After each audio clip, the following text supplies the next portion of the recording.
What's going on, everybody? Welcome to the Prophecy Misfits Podcast. This is episode 335. Snoopers be snooping.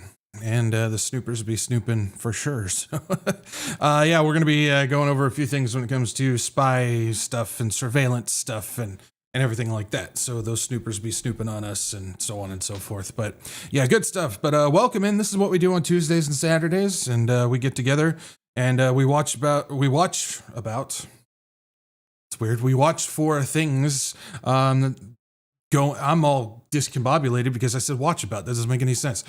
We watch for things that are happening around the world right now that are pointing towards the end times and the last days and things like that. We focus on all this stuff. These are foreshadows and stepping stones that are going to be leading to prophetic events that'll happen post rapture into the day of the Lord. And we're called to be watchmen. We're called to sound the alarm. We're called to let people know what is going on, and we use that as an opportunity to witness, as an opportunity to share the gospel, and ultimately to point people to Jesus.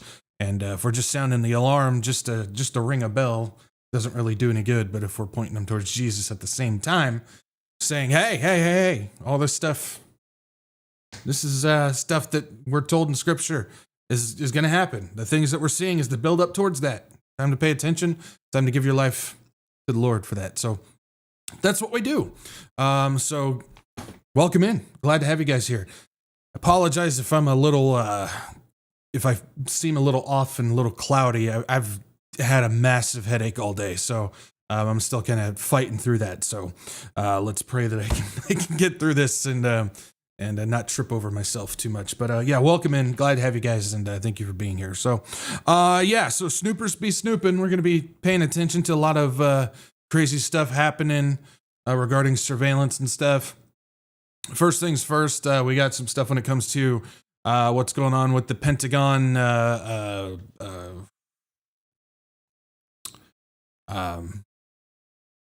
There's a title for it.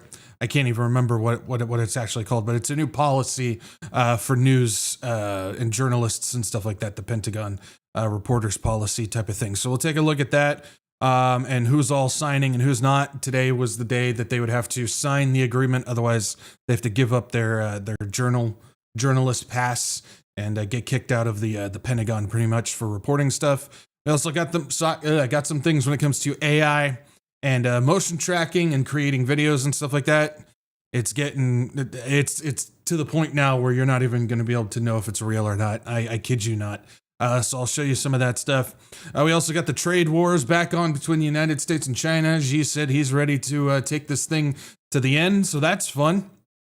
It sounds to me like we're entering the next phase of collapsing this economy. We also got some stuff when it comes to banks snooping on people's pensions and their bank accounts in order to make sure that they're not receiving more money than what they should be and withdrawing money whenever that happens and stuff. So we'll take a look at that. We also got autonomous police cars that are now coming online, and we'll take a look at what's going on there. We also got some updates when it comes to what's going on with the fascist deployment of enforcement out there in the United States. So we'll take a look at that. We also got some tech updates when it comes to Apple and Google, Walmart and OpenAI, along with Flock, the license plate reader thing. So we'll talk about that as well. Arizona finally enacts that biometric digital ID check. We talked about how that was coming a couple months ago, and now it's here. It's going to be active this Friday. Switzerland is bringing in digital ID. The EU is trying to expand upon their digital ID check as well. The DHS has been doing illegal and unchecked DNA harvesting. And then we also got the WEF, the World Economic Forum, is doing their cybersecurity thing right now. It started today. So a bunch of stuff to go over, a bunch of crazy things happening, and we'll take a look at all that stuff. So, all right. Let's see how y'all are doing. Hold on. Give me 1 second. Hold on. I got to turn something off. Give me 1 second.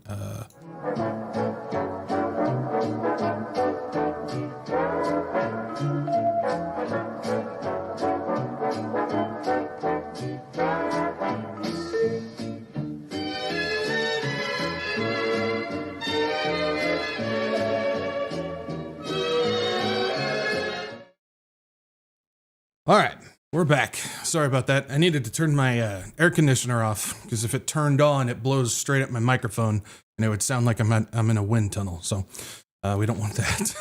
Okay, let's see how y'all are doing tonight in the chat. Let's see here.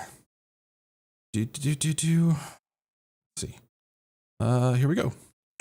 Rachel C is here. Abe Froman's. Just kidding. Yeah. somebody got it. So cool. Yeah. Abe Froman. You don't know the Sausage King of Chicago?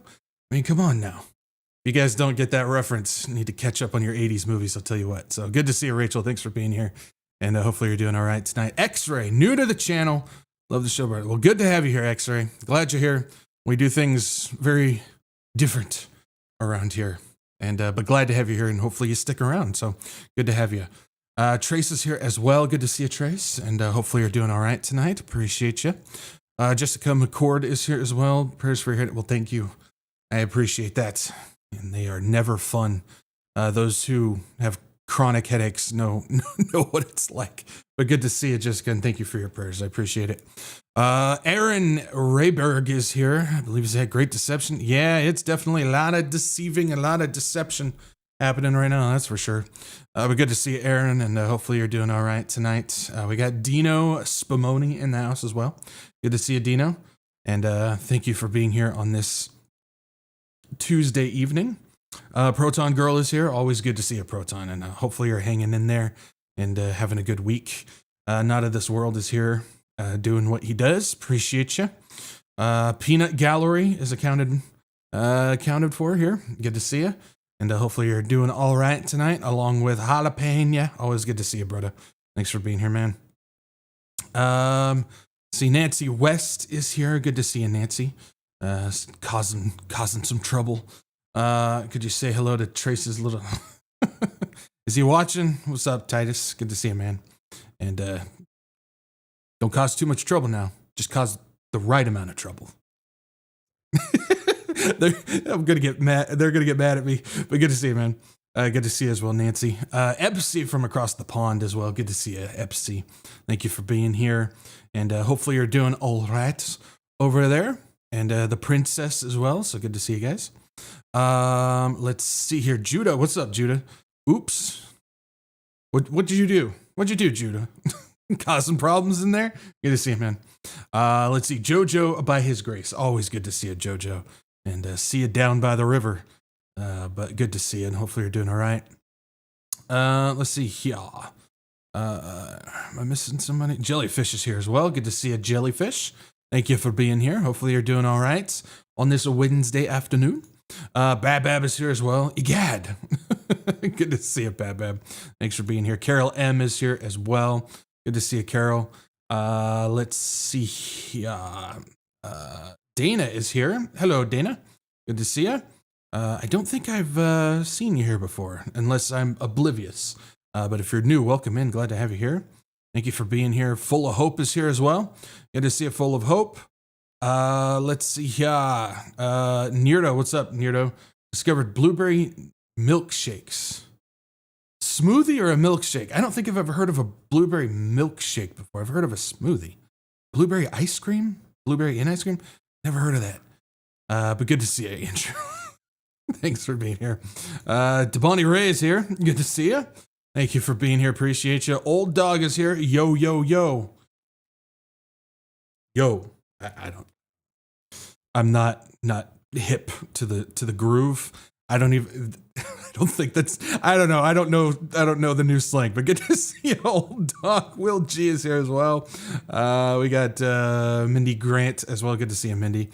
Straight Street is here as well. Patricia Schultz, what's going on? David Eppins, sup? Good to see you, man. Thank you for being here. Let's see here. Over on Rumble, who do we got? We got Cherokee Chicks over there. Good to see you. Michelle as well. CL Moody, good to see you guys. Thank you for being here. Gendav 44, not sure how to pronounce that, but good to see you. Glad you're here. Let's see, Romaha as well. Always good to see you, Romaha. And let's see, on the website, we got Clara is over there. Sherry M. Doc is in the house as well. Katie as well. Good to see you. Shirley Bible Believer. I saw Jim and Judy and Sherry M. are in there. Good to see you guys. Kelly Marie is in there as well. So good to see you. Amanda as well. So good to see you guys. Thank you for being here. If I don't pick you out, it's not that like you. It's just we got a ton of stuff to get to. And first up, housekeeping. Housekeeping? I think you're sleeping. Housekeeping? All right, housekeeping usual spiel. If you guys can, like, share, subscribe. Get this out to as many people as you can. It's not about views, not about butts and seats, but it is about getting the warning out to people and getting people to Jesus. So if you guys can do me a solid and like, share, subscribe, it certainly helps reach those who have questions, who are lost, and ultimately need the gospel of Jesus Christ. So do me a solid and like, share, subscribe if you would be so kind. Also, make sure you guys follow me Rumble and Telegram. Those are my backup channels. If I get booted off YouTube, we'll be backup live streaming over on Rumble. And then Telegram, post updates, announcements, and other little things here and there that I can't necessarily put in video format. So go ahead and follow over there. But if you don't like Rumble, you don't like Telegram, I completely understand. Just make sure you guys bookmark the WretchedWatchmen.com website. That's your one-stop shop to stay up to date on everything that's happening around these parts. So latest podcasts and live streams and announcements and everything that you want to find regarding the Wretched Watchmen stuff can be found over there. So go ahead and bookmark that. Last but not least, if you guys would like to support this channel and what I got going on, got donation links down below, CashApp, Venmo, and GiveSendGo. This channel's not monetized. I don't make anything from ads, views, or anything like that. It runs solely off of your guys' generous donations. So if you guys would like to help support this channel and keep it going, those links are below. And thank you for your support, for your prayers, for your encouragement, your donations, everything. You guys are awesome. And I truly love this Misfit family, and I thank the Lord for you guys every day. I am truly blessed by you guys, and you guys are wonderful. So thank you. Thank you. Okay, that is housekeeping. Good stuff. All right, y'all ready to go ahead and get into this? Let's go ahead and get into the first thing that we got going on, which is the update on what's going on with the news stuff regarding the Pentagon. And there's this new Pentagon journalist policy. I can't remember the title of it. I apologize. It might say it in this article. But we talked about this a couple weeks ago or a month ago. I can't keep track. There's so much stuff going on. I can't keep track of when this stuff is happening. But about a month or two ago, somewhere in there, we received a word from Mr. Hegseth that there's going to be a new policy going on with the Pentagon where you have to sign this new pledge, and it's like 17 pages long, basically restricting the media, which has a built-in office in the Pentagon. If you guys don't know, the Pentagon is the biggest office building in the country. They've got like a CVS and a Taco Bell and stuff in there, but they also have the newsroom in there, which has different desks for all the different media organizations and a briefing room so they can do stuff like they do at the White House and the Capitol and so on and so forth. But yeah, you have to sign this thing basically saying you reporters can no longer obtain or solicit any information unless it is directly handed to and approved by the Pentagon itself. If you guys want to just put it simply, that's not journalism, which I know there's a whole debate about, mainstream media and all that stuff. We're not going to get into that, but that's not journalism at all. The whole point of journalism is to go and solicit information, but they would restrict that. This would basically become being a state media propaganda arm. That's basically what it would be. And so today is the last day that they could sign it. I believe we're past that deadline, which it was 5 p.m. Eastern. And anybody who did not sign it basically has 24 hours to hand in their Pentagon credentials, clean out your desk, and get out of the Pentagon. So it says news outlets broadly reject Pentagon rules before deadline for signing. Washington Post joined the New York Times, Newsmax, and CNN refusing to sign the restrictive policy. Yeah, even Newsmax is rejecting this thing as well, which if you guys don't know, that's Newsmax is one of the main ones that worships Trump. It says media across ideological spectrum said they will not sign the Defense Department's restrictive new press policy. Press policy, that's what's called. Press. I couldn't think of press. Okay. Anyways, press policy by Tuesday's afternoon deadline. The Washington Post, New York Times, and the Associated Press and CNN said they wouldn't sign, as did Newsmax and the Washington Times. Matt Murray, the Post executive director, said that the policy runs counter to the Constitution's guarantee of freedom of the press. The proposed restrictions undercut First Amendment protections by placing unnecessary constraints on gathering and publishing information, he said on in a statement on Monday. We will continue to vigorously, fairly report on policies and positions of the Pentagon and officials across the government. So basically what he's saying, it's not the fact that they're getting kicked out of the Pentagon that's a strike against the First Amendment, because the First Amendment does protect free press along with speech and religion and all that type of stuff. But it's not getting kicked out of the Pentagon, because that is a privilege. To have an office, have a desk in the Pentagon, that's a privilege. It's not a right. But restricting the ability to practice free press, which is what this thing does, is a stamp, is a stomp, whatever you want to say it, on the First Amendment, because that is restricting free press at that point. So that's what he's pointing out at that point, and it absolutely is. Because the policy says reporters cannot obtain or solicit any information the Defense Department does not explicitly authorize. So you're becoming state-run media at that point. Any media representative who does not sign by 5 p.m. Tuesday has 24 hours to turn in their media credentials and clear out of the Pentagon facilities. After pushback from reporters, news organizations, and press freedom advocacy groups, I can speak, I promise, the Pentagon expanded the prohibitions in the document, earning condemnation last week from the Pentagon Press Association, which represents the Pentagon Press Corps. And there's a lot of groups that are coming out. The military reporters group, that like those who are involved with specifically military reporting and stuff like that, they're coming out against this. And there's several other ones that are all part of this, like the Pentagon Press Association and so on. There's like 3 or 4 other groups that have all come out against it and saying this is absolutely absurd, what they're doing. It says the policy constrains how journalists can report on the U.S. military, which is funded by nearly $1 trillion in taxpayer dollars annually. That's right. If you guys don't remember, the big, beautiful bill upgraded, or if you want to say upgraded, but it escalated the defense spending to $1 trillion for the first time. Says the public has a right to know how the government and military are operating. It's true. I always find it fascinating that they're trying to restrict the press on this type of thing, but yet we're getting report after report of adding the editor from the Atlantic to the Signal chat, where they're talking about classified military operations. People are managing to snag pictures standing over these military leaders regarding certain things as well. We've reported on all that stuff here. So this whole, we got to crack down on the media and what they're reporting is just laughable because of how lightly they actually take this stuff when it comes to keeping confidential military operations under wraps.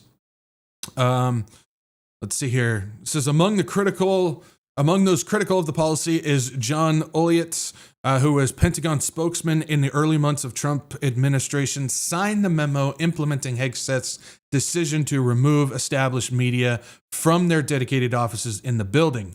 Hegseth should drop the Soviet-style restrictions, reopen the briefing room, and allow the lead of President Trump and every other cabinet secretary by engaging regularly, confidently, and conversationally with reporters of all strips, which is hilarious because Trump's not doing that either. He literally just had some type of thing today, and it was like ABC or NBC, one of those groups, asked him a question, and he said, "Oh, you're from that news group? I'm not talking to you," and then completely bypassed their question. So he doesn't do it either. But still, it's funny that he's coming out and saying Hegseth should drop this as well. So I gathered who all is getting involved with this thing. And the only one that's actually signing Hegseth's Pentagon press policy is One America News, OAN, which they're already basically state media as it is. They are, the Trump administration they're a puppet for the Trump administration. So the only one signing is One American News. Anybody shocked by that? Anybody surprised that One American News, which is basically the like CNN is considered the furthest left news media company out there, and basically One American News is the CNN for the right, basically. So they're the only ones signing it.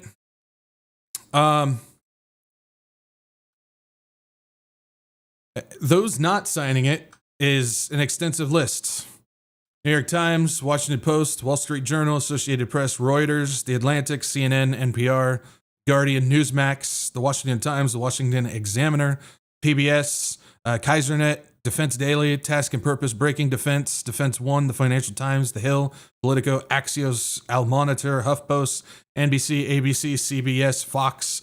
Yeah, even Fox is doing it. Bloomberg, The Economist, Federal Times, Military Times, MSNBC, Real Clear Politics, WTOP, News Nation, Aviation Week, and the Daily Caller have all come out publicly stating that they're not going to sign that thing. So all these groups are going to get kicked out of the Pentagon because they're not going to sign on to it. I saw somebody said Fox News fair and balanced. That's funny. That's funny.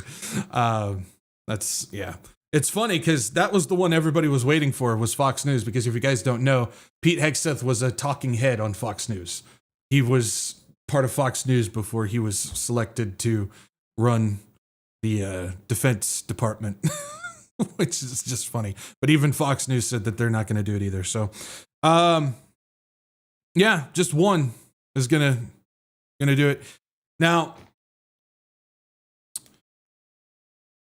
the reason why, there's a lot of reasons why this is important, but I want to bring up one particular thing, and it has to do with the fact of, we know that Trump's administration and all those involved in that camp of things has been doing a major push when it comes to social media influence, to independent podcasts and stuff like that.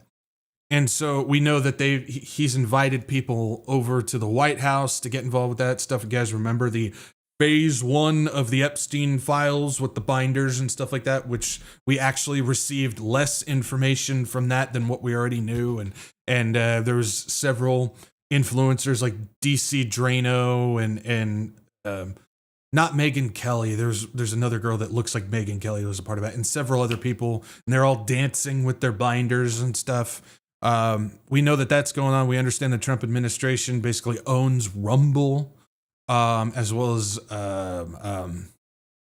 Truth Video and all that type of stuff. So I'm just waiting for, when all these media companies are gone, I'm waiting for the wave of these new independent influencers and podcasters to get a desk and credentials in the White House as well. And don't be surprised if you don't start seeing like the TP USA, the Turning Point USA news network all of a sudden start coming out, especially since we know that the whole connection between the Kirk family and the Trump family and stuff like that. Don't be surprised if you don't start seeing Turning Point get their own desk and their own media and stuff coming out as well. I think what we're seeing right now is we're seeing a complete transition when it comes to the media, to state-run and organized media when it comes to that. Say what you want about the mainstream media. We know that they lie. We know that they cheat. We know that they spread fake news. We know that they do all that type of stuff. But at least it wasn't, I'm not talking about like CNN and stuff like that. We're not even going there. But the other ones, at least we know that there's individual thought processes happening when it comes to some of those journalists, a part of the organization, not the organization itself, but the journalists that are connected to it. And so this is going to be interesting. I'm very, very curious to see what happens from here on out when it comes to the media stuff. And it's going to be an interesting thing to watch. So be paying attention. If you aren't already, be paying attention to what's going to be happening when it comes to the media situation. And it's very fascinating. I know this might throw some people off, but it's very fascinating that you look at some of the, the quote, left-wing media groups, they're pretty accurate as of late when it comes to what they're reporting on. They're actually giving some nuggets of truth, which is very interesting. Obviously, I'm one of those people where I don't even touch things like CNN because that is absolutely pointless. But there's some of them, like one of them, I'll give you a hint. When it comes to a lot of this stuff that's happening right now, Newsweek has been pretty interesting. They're getting on the money with a lot of the stuff that they're reporting with. Reuters is also doing that as well. So it's interesting how they maneuver around the media. So this is going to be interesting to watch. So be paying attention. Be paying attention on that. Sticking with the whole thing of deception of when it comes to we can't believe everything. I certainly hope you're not believing everything. I hope you're believing a lot less than you. I don't even know how I want to word that. Hopefully you're not believing. Just make sure you're not believing a lot of the stuff coming out. That's all. I know what I want to say, but I can't find the words to say how I want to say it. I'm sure you guys know what that's like. But when it comes to the AI situation and deception and video and reports and stuff like that, I just saw a thing a couple minutes before we went live. I don't have any way of showing it. But there has now been more articles written online, not just news articles, but just articles, whether Substacks, blog posts, social media posts, whatever it is. There's more articles being written online by AI than actual humans now. AI has overtaken the amount of content that is being posted on the internet. Keep that in mind. And so we always talk about how you can't believe things that are being presented. You can't believe the videos that are being presented and stuff like that. Well, we have reached levels where you just can't trust anything when it comes to this. And so I have a video here. This is an open source program. Open source means the code for it is out for anybody to get and to add to. They can manipulate, construct, and add to a code thing. So this isn't Hollywood. This isn't government. This isn't anything. This is just what somebody built, and it's open source for everybody to see. And it is a real-time motion tracker, and it builds a voice and a face for your movement and your vocal speech pattern. And I want you guys to see this. This is some guy right here who is turning himself into Taylor Swift.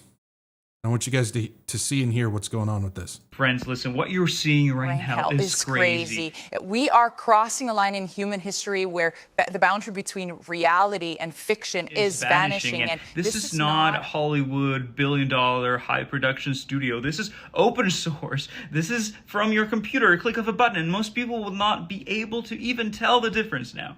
So be safe out there, question what you see, verify what you believe, and follow who wants to stay ahead of the curve.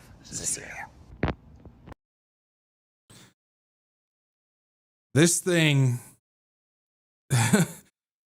at what point are we going to be able to believe anything when it comes to video?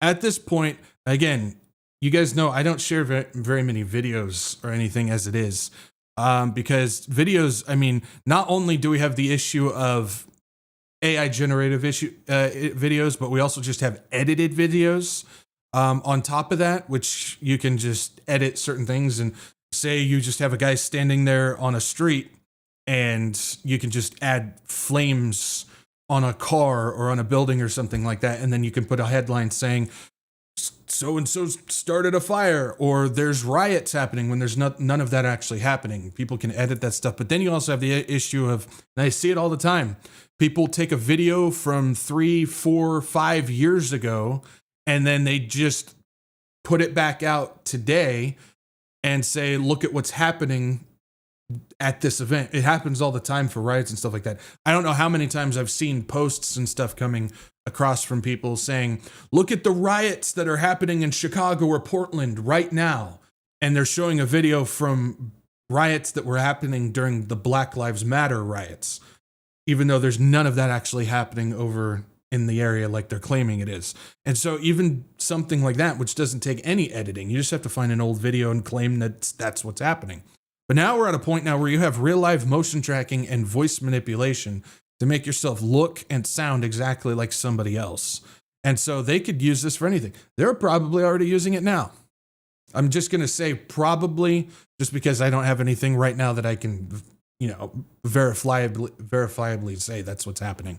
But I'm pretty sure that they're doing that right now and have been for a long time. But now it's getting so bad that this is available for anybody. Again, this is open source. Anybody can go and get this right now and start doing this.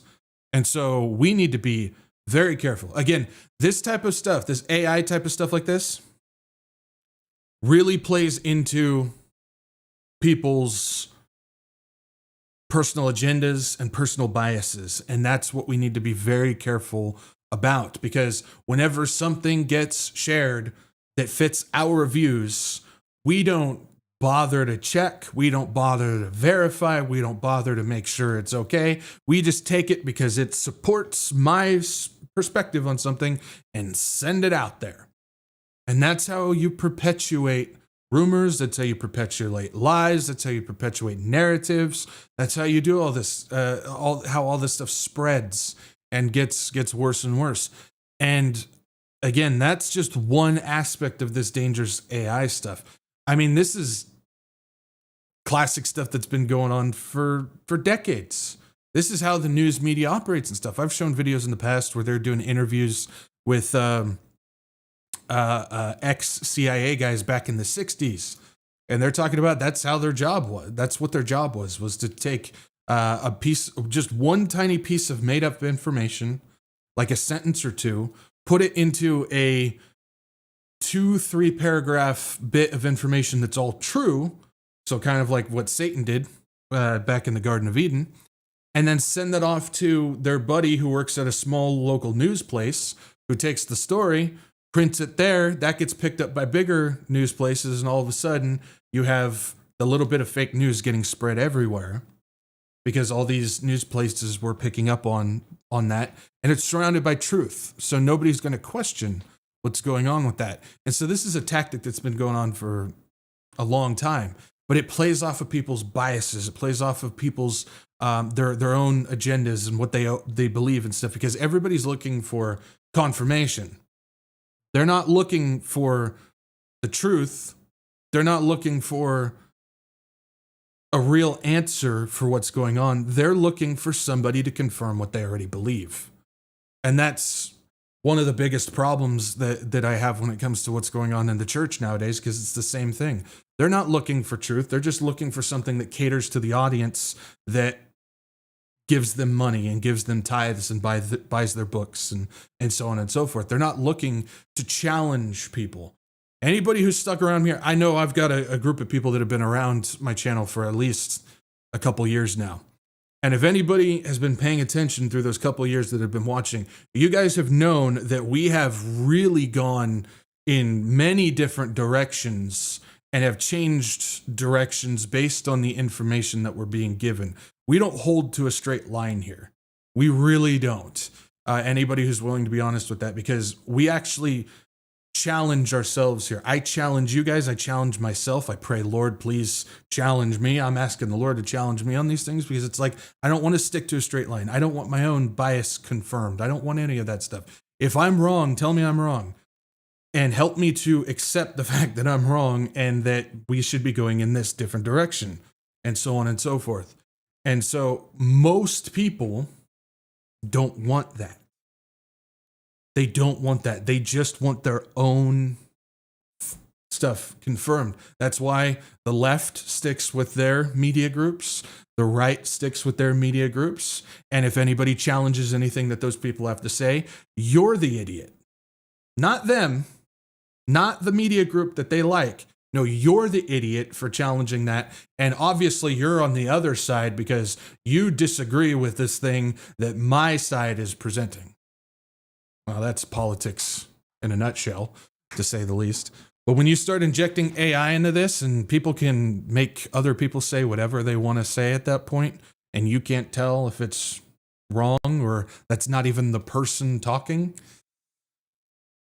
it's only going to get worse because now you have a talking head of a person that many people like, cult of personality, that's now confirming your own personal biases, and people are going to latch onto that even more than they already do. So we got to be very careful that we don't fall into that confirmation bias system. And so I urge you guys, this is something that I pray about. I should probably pray more about, but I urge you guys as well. Ask the Lord to make sure you're not sitting in your little pocket of just wanting what you believe to be confirmed.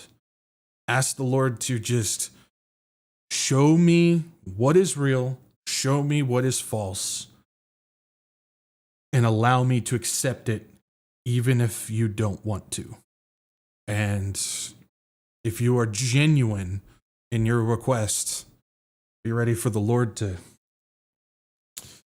send you on a journey, to say the least. Send it on a journey. All right. Let's move on to what we got when it comes to the trade wars that are currently happening right now. And so we all thought it was all good between the United States and China.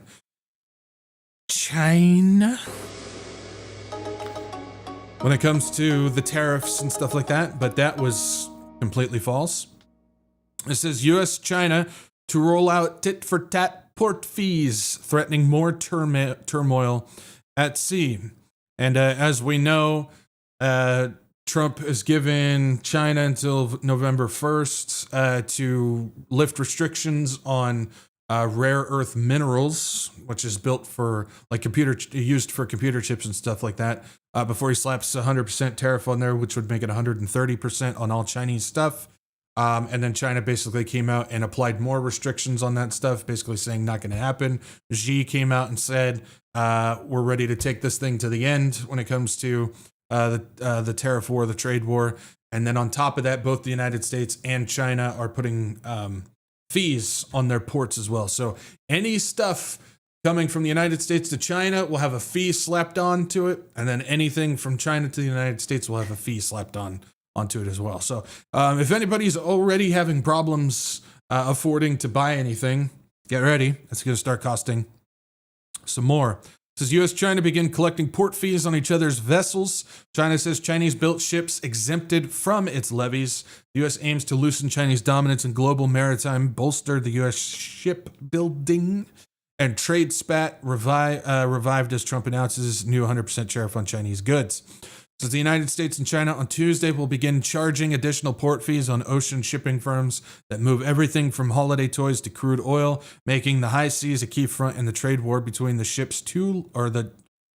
trade war between the world's two largest economies. I'm not even going to say it. Anyways, moving on. China said it had started to collect the special charges on U.S.-owned, operated, built, or flagged vessels, but clarifies that Chinese-built ships would be exempted from the levies. I'm sitting here going, well, if they're putting fees on the ships, just start sending everything through plane. It's just a stupid joke, but anyways. In details published on Tuesday by state broadcaster CCTV, China spelled out specific provisions on exemptions, which also include empty ships entering Chinese shipyard for repair. The China-imposed extra port fees would be collected at the first port of entry on a single voyage or for the first 5 voyages within a year, following the annual billing cycle beginning April 17th. Earlier this year, Trump's administration announced plans to levy the fees on China-linked ships to loosen that country's grips on the global maritime industry and bolster U.S. shipbuilding. An investigation during former President Joe Biden's administration concluded China uses unfair policies. It's unfair. And practices to dominate the global maritime logistics and shipbuilding sectors, clearing the way for those penalties. And the U.S. is scheduled to also begin collecting fees on October 14th. Analysts expect China-owned container company Costco, not the large store, but COSCO, to be most affected, shouldering nearly half of the segment's expected $3.2 billion cost on those fees. so on and so forth. And then China hit back, saying it would impose its own port fees. And Jeffrey's analysis, Omar Noka, noted that 13% of crude tankers and 11% of container ships in the global fleet would be affected. So that's quite a bit. 13% and 11% is actually quite a bit when it comes to the shipping trade and so on and so forth. So this stuff's going to start getting more expensive than it already is. I don't know if you guys have been paying attention, but the dollar's value is at an all-time low. It just continues to plummet and sink, which is fascinating because was it yesterday? I think it was yesterday. Trump came out and said, well, if Kamala Harris was president, the dollar would be, we wouldn't even be using the dollar anymore because it would be worthless. But it's funny because we're on our way for that to be happening under Trump, which is always fascinating to continue to watch the playground politics finger pointing happen. It's always their fault. It's always their fault and your fault and their fault. And there's fingers getting pointed all over the place. And it's all just one big theatrical show as everybody stands around on their side going, yeah, it's their fault. And then the other side is, yeah, it's their fault. And it's all one giant distraction. Again, if we just view it from the perspective of a giant board, risk board, and everybody is working together on the same stuff, we can see that everything that's happening right now is about wealth transfer. It's about getting ready to collapse this global economy to bring in the new economy, which that's confirmed. We know a new economy of some type, a one world economy is on its way. The Bible confirms that. We don't know when, we don't know how, and so on and so forth, but we know it's happening.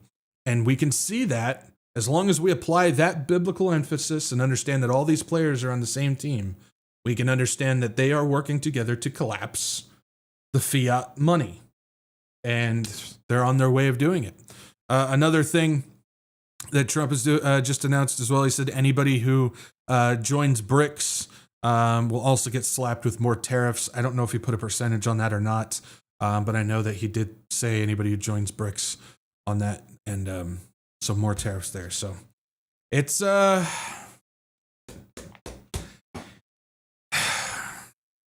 it's fascinating to watch. And I know I sound like a broken record, but when I see this stuff and I continue to see what is happening, and I see, first of all, I just laugh at the political theater happening. I got a gnat around my face. I just laugh at the political theater, and I shake my head at people who play into it. I have to, because every time I click on, because we're on Rumble, every time I click on Rumble, which they have their pro-Trump people always on the big video on the front page, and it's either Tim Cast or Dan Bongino's thing, which is like the Kaylee show or something now, or somebody like that, one of those people that are like Greenwald's another one. And it's always funny because what they're doing is the titles and the content that they feed you for hours on end. Some of these shows go for 5-6 hours a day. It's nothing but political theater. And you watch and you look at how many people are watching that, and they're just eating it up because they think it actually means something. And it means nothing. It means nothing. You're sitting there watching WWE wrestling at that point. It's all scripted. It's all orchestrated. It's all directed. The bumps are there. The people get bumped, but it's still scripted, and the crowd eats it up as like it's something real. And it's mind-blowing.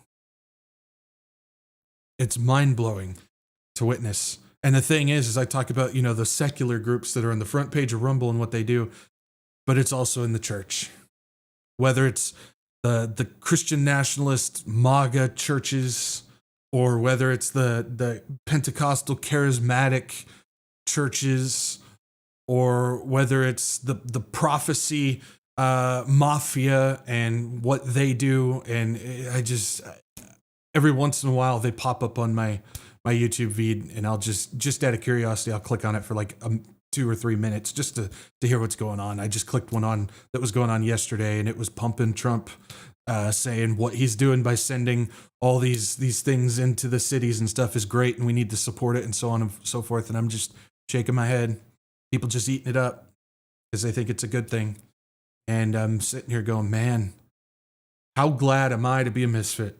How glad am I that the Lord has put me over in this little corner, with some like-minded people, and I get to fellowship with them, and I'm just grateful for it.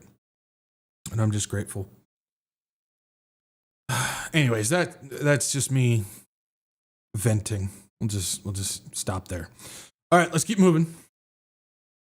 And we got this. This is jumping over to the UK. The UK, man, they just keep getting bad. Or they keep getting bad. They keep getting worse. English, I can speak it. They just keep getting worse, though. I mean, we just recently talked about they're doing the mandatory digital ID by the end of, I think it's 2029. We talked about the updates on the data collection of the UK Gov One login, which is basically their centralized biometric data center that they're building over there. They're getting ready with the digital driver's licenses. We talked about the children's well-being in schools bill that's taking away parental and kids' rights away from them, tagging them with a unique digital identifier, and basically taking control of the kids. The state's taking control of the kids. There's a whole host of other things, but that's just some of the stuff we talked about in the past couple of weeks. Now we got this coming out over there.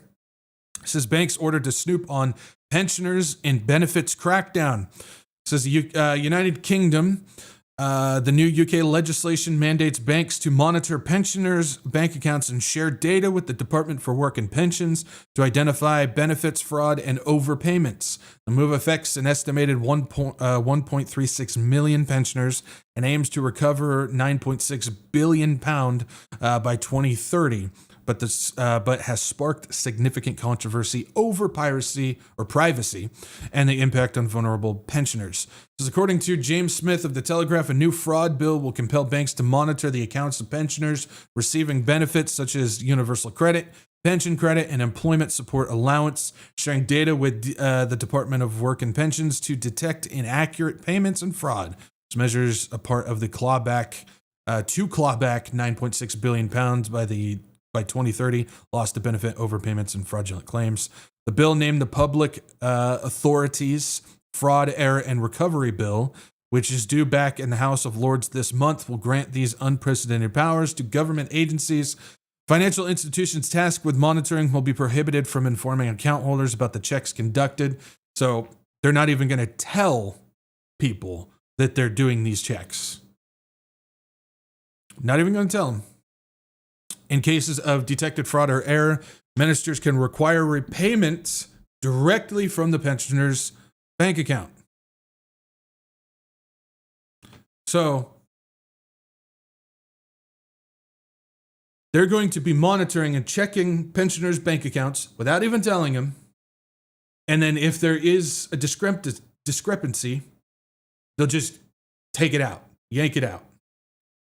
This is a door to expanding into the digital wallet that Keir Starmer has talked about, that's going to come along with the digital ID, the mandatory digital ID that he's introducing. Well, not mandatory yet, voluntary. It's going to be mandatory.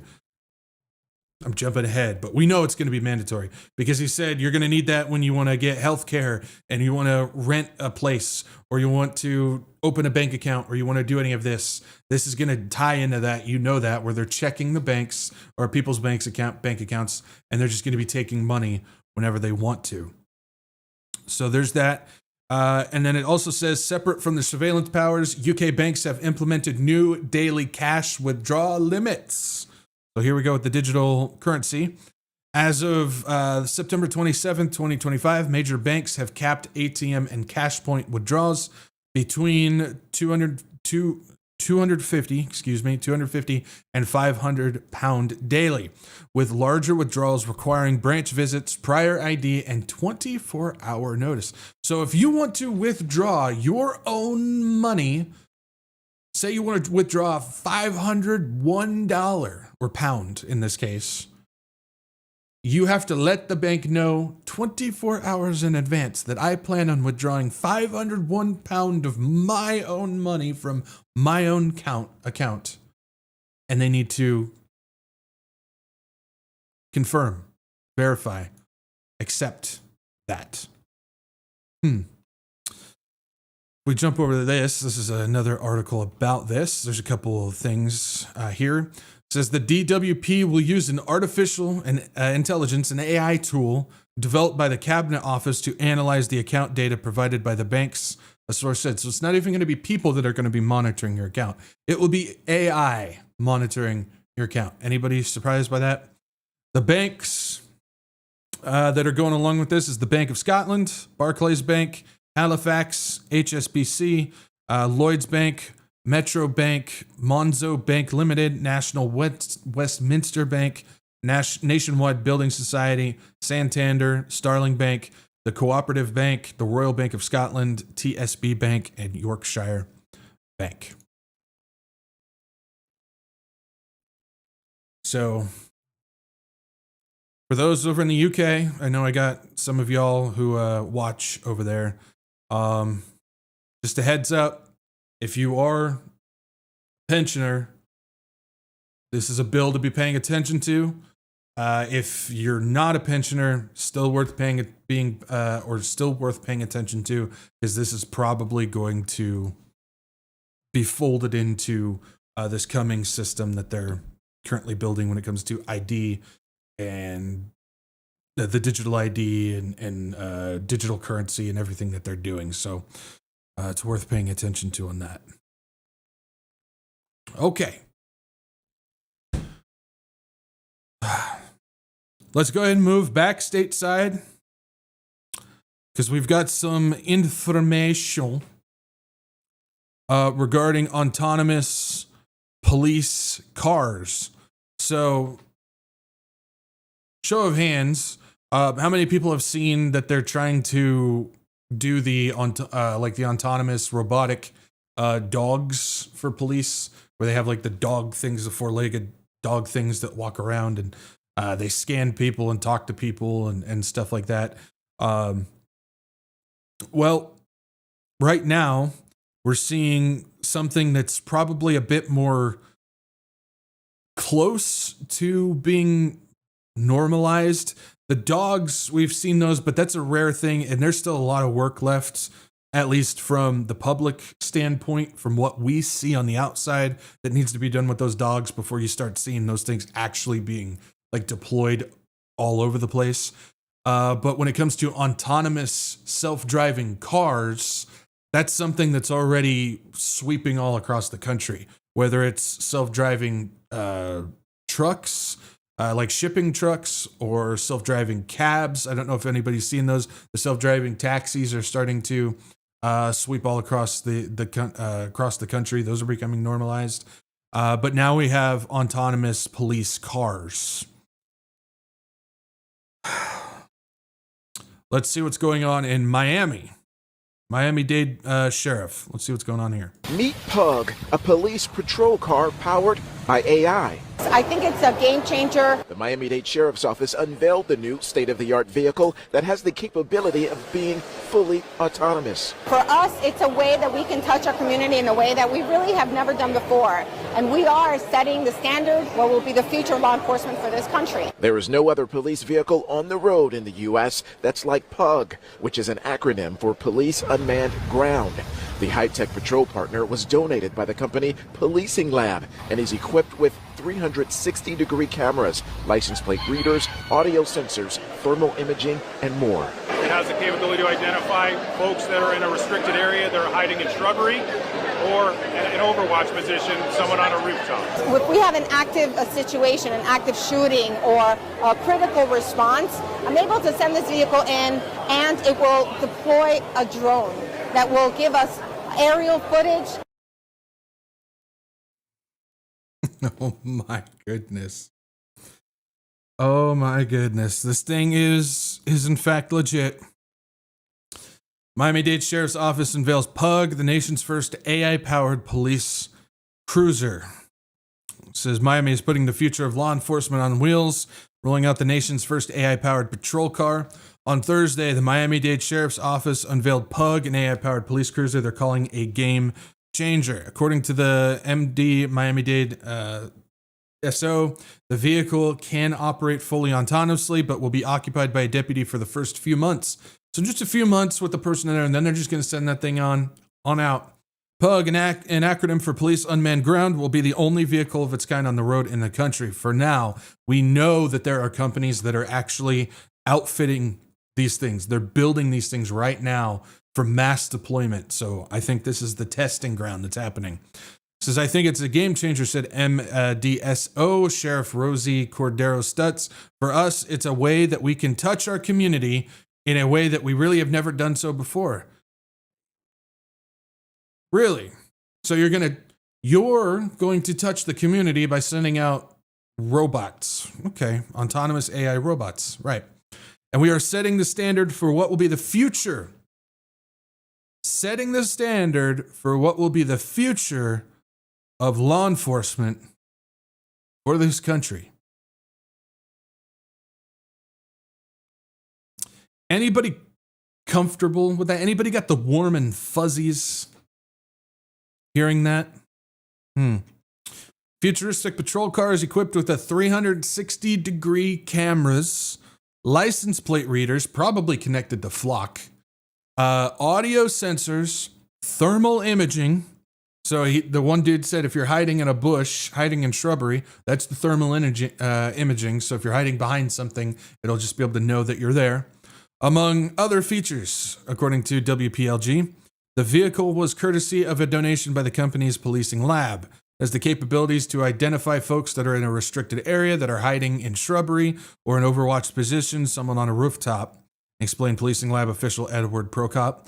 The Prokop, if you have a last name like that, you got to be involved. Anyways, the sheriff highlighted that the Pug's pre-planned routes will be a crucial crime fighting tool. This thing's probably got like retina scan and facial recognition and biometric stuff as well, so it'll be able to scan you and determine who you are and stuff ahead of time. It says if we have an active situation, an active shooting or a critical response, I'm able to send this vehicle in, and it will deploy a drone that will give us aerial footage real time for our deputies that are responding, added Cordero Stutz. As Pug takes its first laps, many will be watching to see what it signals for the future of police. Now, when it comes to this drone thing too, we know what they're doing with drones. We know that they're equipping these drones not only to have facial recognition, thermal imaging, and all that type of stuff as well, but we know that drones can be hooked up with stun stuff. So this thing could launch a drone and start stun gun you down type of thing. We already know that they've got drones, little tiny drones that are able to explode on contact and stuff if they want to start doing lethal stuff as well. Now, I'm not saying this car has that feature, but I'm just saying why won't it have it in the future? Especially since we know that the way that they're taking this country, the direction that they're taking this country, where 3/4 of the country is being considered a domestic terrorist at this point. Who says that they're not going to start adding those features to this thing as well? You guys want to talk about, like, there's no representation to this. I mean, you guys thought it was bad when you saw the cities that set up those automatic ticketing cameras and stuff like that ticket you automatically if you do something. It takes a picture of your car and your license plate and mails you a ticket and stuff like that. That stuff's completely against everything that the Constitution's supposed to be. There's supposed to be representation of the people. If you're getting automatic ticketing and automatic stuff, and now you have autonomous cars that are doing all this with drones and scans and everything like that, this is not at all how this is supposed to be, but this is the direction that we're going. Again, she said it. The standard for the future of law enforcement in this country. It's only a matter of time before we start seeing drone swarms going on. We do see the dogs walking the streets, we start seeing more and more of these things out there. This is the direction that we're heading. And it just goes to show, when we look at stuff like this, hopefully if you're one of those people that's still holding on to the love of this country and so on and so forth, this is loosening your grip even more when it comes to that. But this is also something that we got to remember.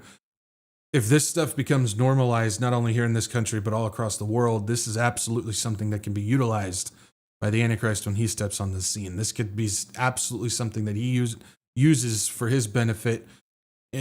And at that point, just let your own speculation and imagination run wild when it comes to that as well. But this is absolutely things that we should be paying attention to.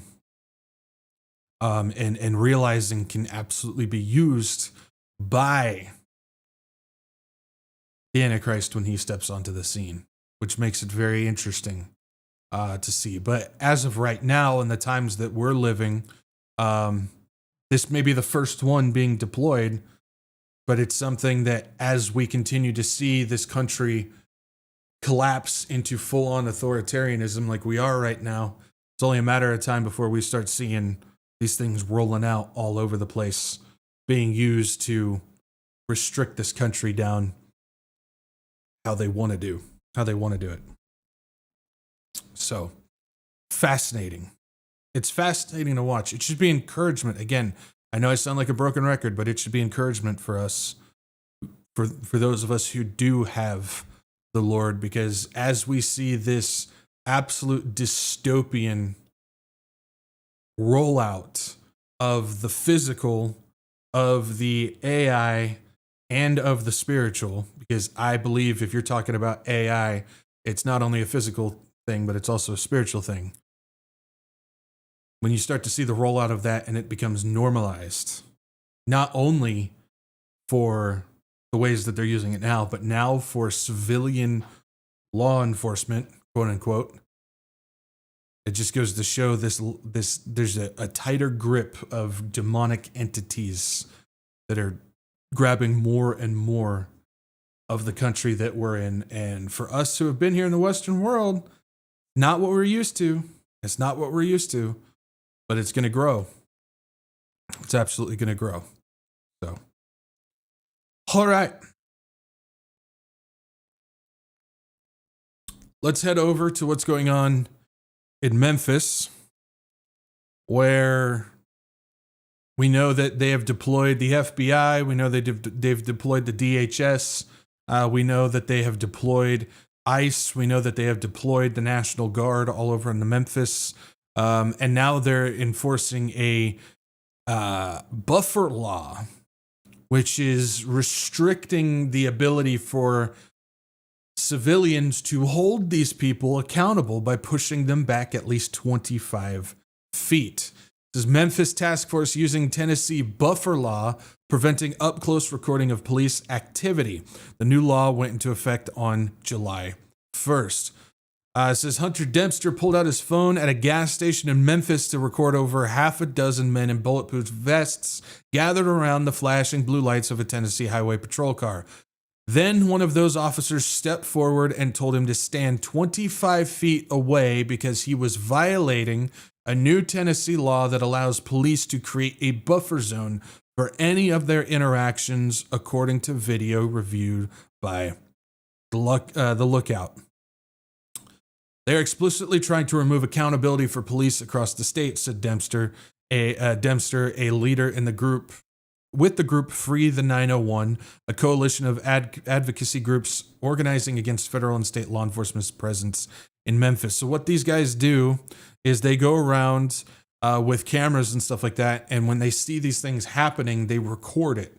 They record the interactions and see what's all being done, basically to hold police accountable. We have every right to do that as civilians because these people are supposed to, quote unquote, be representing us, but they don't.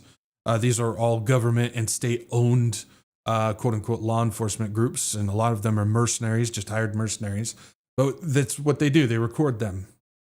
And because of this law, they're making it so you can't do that anymore. You have to stand back at least 25 feet. You cannot collect anything through video at 25 feet. You can't hear things. You can't get good video of anything. And this is what's going on. And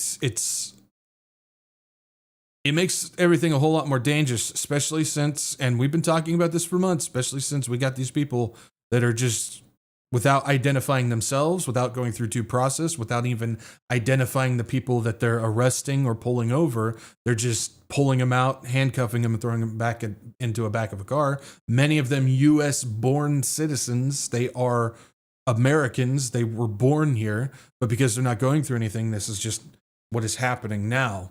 And so if you can't record that stuff and you're getting pushed back 25 feet, there's no way to hold anybody accountable at this point. There's no way to get any information about what's happening. That doesn't even, I mean, there's times where the only way somebody was identified that they were even taken by these people was because somebody took a video and managed to grab a video of the person's face. If that video is not there, somebody just goes missing. Nobody has a clue where that person went or where they are. And now all of a sudden we have people disappearing off the streets that what's happening to them. Again, we've already come to the question of what's happening to all the homeless people. We have no idea, but there's been mass amounts of homeless people vanished. Nobody knows where they went. Nobody knows where they're at. Nobody knows if they're even alive. And now because of this is what this creates. This creates pockets where now these mercenaries are able to just say, back up. Back up. Let's see. It says, by the end of September, Trump and Tennessee Governor Bill Lee established the Memphis Safe Task Force that brought in an additional 700 law enforcement officers, according to a report by the Daily Memphian. The task force includes a combination of federal and state agencies like U.S. Immigration and Customs Enforcement, the ATF, the FBI, the Tennessee Highway Patrol, and the State National Guard, and more. The heightened presence of enforcement comes with little detail from officials about the task force exact orders and their operational areas. In an executive order issued by Trump on September 15th, the president said that the objective of the task force was to end street and violent crime in Memphis to the greatest possible extent, adding that they would accomplish this through hyper-vigilant policing, aggressive prosecution, complex investigations, financial enforcement, and large-scale saturation of besieged neighborhoods with law enforcement personnel. I'm just seeing straight-up 1930s here, honestly. And it's so fascinating because all these people, I just see so many people on the right and so many people in the church that are just applauding this and clapping. And I'm sitting there going, you guys fell for one of the easiest dupes we've ever seen. Create chaos to bring in an authoritarian government. And the same people who are against the authoritarian government, who have been against it their entire lives, are now cheering on the same thing because the people who own both camps of that created the chaos in the first place so they could bring it in. So you you literally turned on your own principles because of one of the most obvious displays of problem reaction solution that I've ever seen. Now, I'm not very old, but that one's just obvious. But that's exactly what's going on here. Let's see here. Yeah, in 2025, Tennessee lawmakers passed the buffer law, allowing law enforcement officers engaged in official duties at a traffic stop, crime scene, or an ongoing and immediate threat to public safety to create the 25-foot zone if the person in question doesn't pose a safety risk or is not obstructing law enforcement. Anyone in violation of the law can be charged with a misdemeanor. The Tennessee law is similar to those passed in Indiana and Louisiana, which 2 federal courts have ruled unconstitutional due to the law's vague nature and allowing police broad discretion to create buffer zones. So basically, what they're saying is this law, even though it has certain restrictions on it, basically allows the police to go, we're in the middle of something, you have to give us 25 feet. And they don't even need to specify what it is. This is interesting to watch, and I've been trying to pay attention as much as I can right now, specifically to Chicago and Portland, which I'll be honest, I've been laughing my butt off with Portland. First it was a frog out there in like a blow up suit. Then there was a couple other animals, and now just everybody's just out there throwing dance parties. Everybody's dressed up in these blow up animal things, and I'm just laughing my butt off because it's hilarious. You see the police standing there in their military uniforms with their masks and everything, looking at a dance party going on, and I'm just laughing. But all I've seen so far is, and I know a lot of people aren't going to like this, but what I've seen so far is it's the states, it's Trump's orders to send these people in that have actually created the flare-up that we're starting to see now. There's interactions, there's violent interactions that are starting to occur now simply because all these people were brought in, and now all of a sudden there's violent stuff propping up. So it's pretty interesting that the escalation is coming from stateside, and it's interesting to watch. Now, I'm not saying, that there wasn't stuff happening. I have to keep repeating this over and over and over again because people think that I'm something that I'm not, but we know Portland's a pit. We know Chicago has a crime problem. We know all that stuff. But the flare-ups that we're currently seeing is simply because of how this was handled. And it wasn't handled correctly. But again, we're at a point now where there's no going back. You can't fix this country anymore. It's on a downward spiral, and it's going to continue to do so. But that's a whole long conversation. We've covered it before. We're not going to get into it. But just asked today was Governor Bill Lee regarding all this. And I want you guys to listen to what he says, because he says that this enforcement that they're doing is here to stay. We've just begun. We do know that this is going to last for months, and we have just begun. In fact, I will tell you that it will last forever. You guys hear that? This is what I said. When this whole thing started, I said, when you give them an inch, they keep that inch. When you give them a mile, they keep that mile. I said, when this happens, it's not going back. It's going to stay. And he just confirmed that. This is going to... So... we've just begun. We do know that this is going to last for months, and we have just begun. In fact, I will tell you that it will last forever, because what we believe will happen is the numbers of law enforcement agents from different agencies will change depending on the mission at the moment. It'll be mission dependent. What we find this week will inform what we do next week. But we know that the surge that has taken place currently, that surge will diminish at some point. But what we learned from that surge, the collaboration that is happening right now between the U.S. Marshal Service and the Memphis Police Department and the FBI and the DEA and the Tennessee Highway Patrol, that collaboration that in some ways has never been this effectively executed, that collaboration will be here from now on. So this operation in some ways may never end. It'll just change in its scope as we execute through the mission. And obviously the goal is to minimize, if not approach, the elimination of violent crime in the city of Memphis. He said the quiet part out loud several times. This is not going away. And I'm starting to see reports come out now that there are people, these agents walking around asking people for their papers.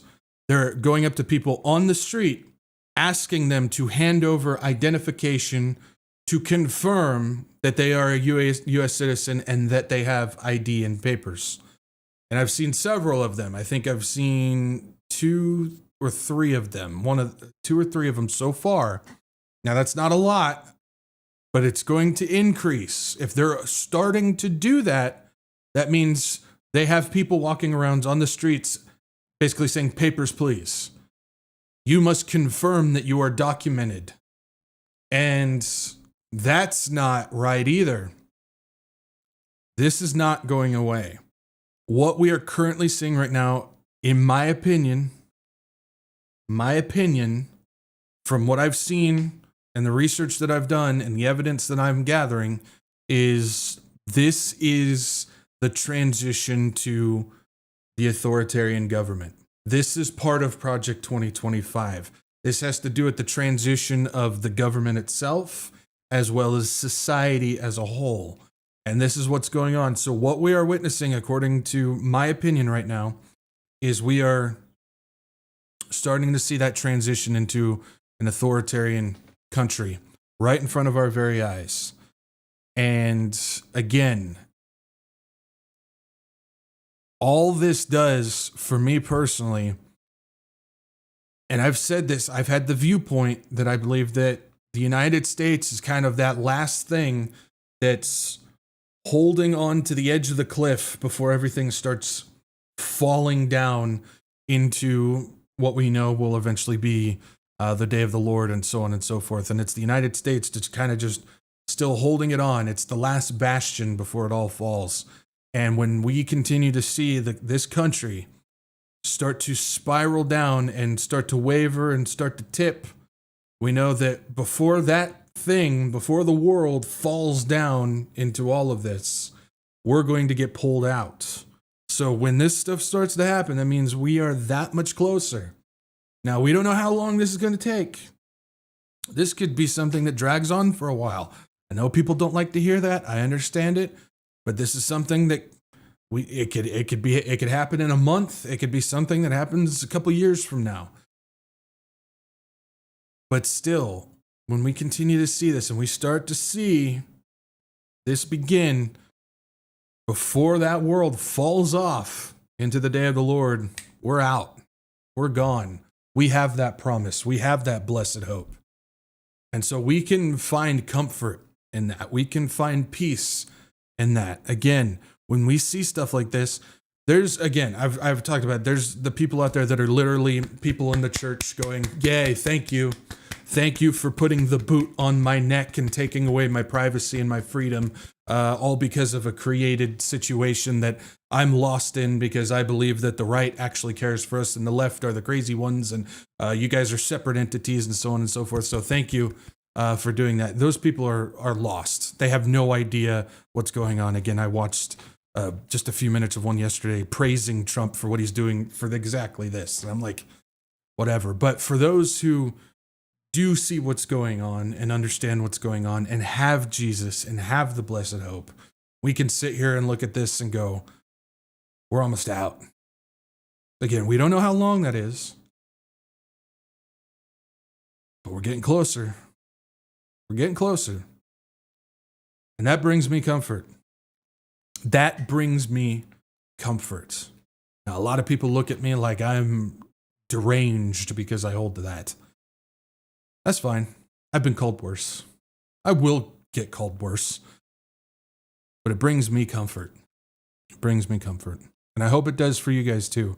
And if you're somebody who's watching this and you're still kind of teetering on it, you're like, I still love this country. I'm still a patriot. And, it's like, yeah, well, hopefully this is starting to loosen that grip a little bit.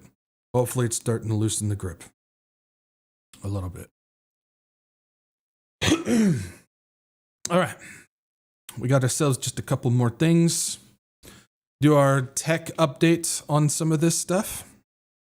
It says Apple removes Eyes Up app archiving ICE arrest videos, citing potential safety concerns. This is just so beyond hypocritical. It's not even funny. Says Apple has removed an app called Eyes Up, which allows users to archive videos of arrests made by Immigration and Customs Enforcement. Unlike other apps that track ICE agents in real time, Eyes Up has designed to store videos for accountability purposes. The platform allowed users to upload videos, view them on an interactive map, and download them for future reference. Basically, what they're saying is, we get to watch every aspect of your life. We get to dive into every aspect of your life. You must identify yourself when we tell you to. You must listen to every order that we do. Otherwise, we'll arrest you for it. But we don't have to identify ourselves. You don't get to look at anything that we're doing. We get all the privacy, and there's nothing that you can do about it. That's what they're saying. Because what this app does is this is just for people to record the interactions that are happening and then upload them so people can find them or use them. Because a lot of the time these videos get brought up in courts and stuff. When people do go to court and they're doing all this stuff, they're trying to show evidence and whatnot, these videos get used for that. But you can't do that anymore because now they're taking the app down.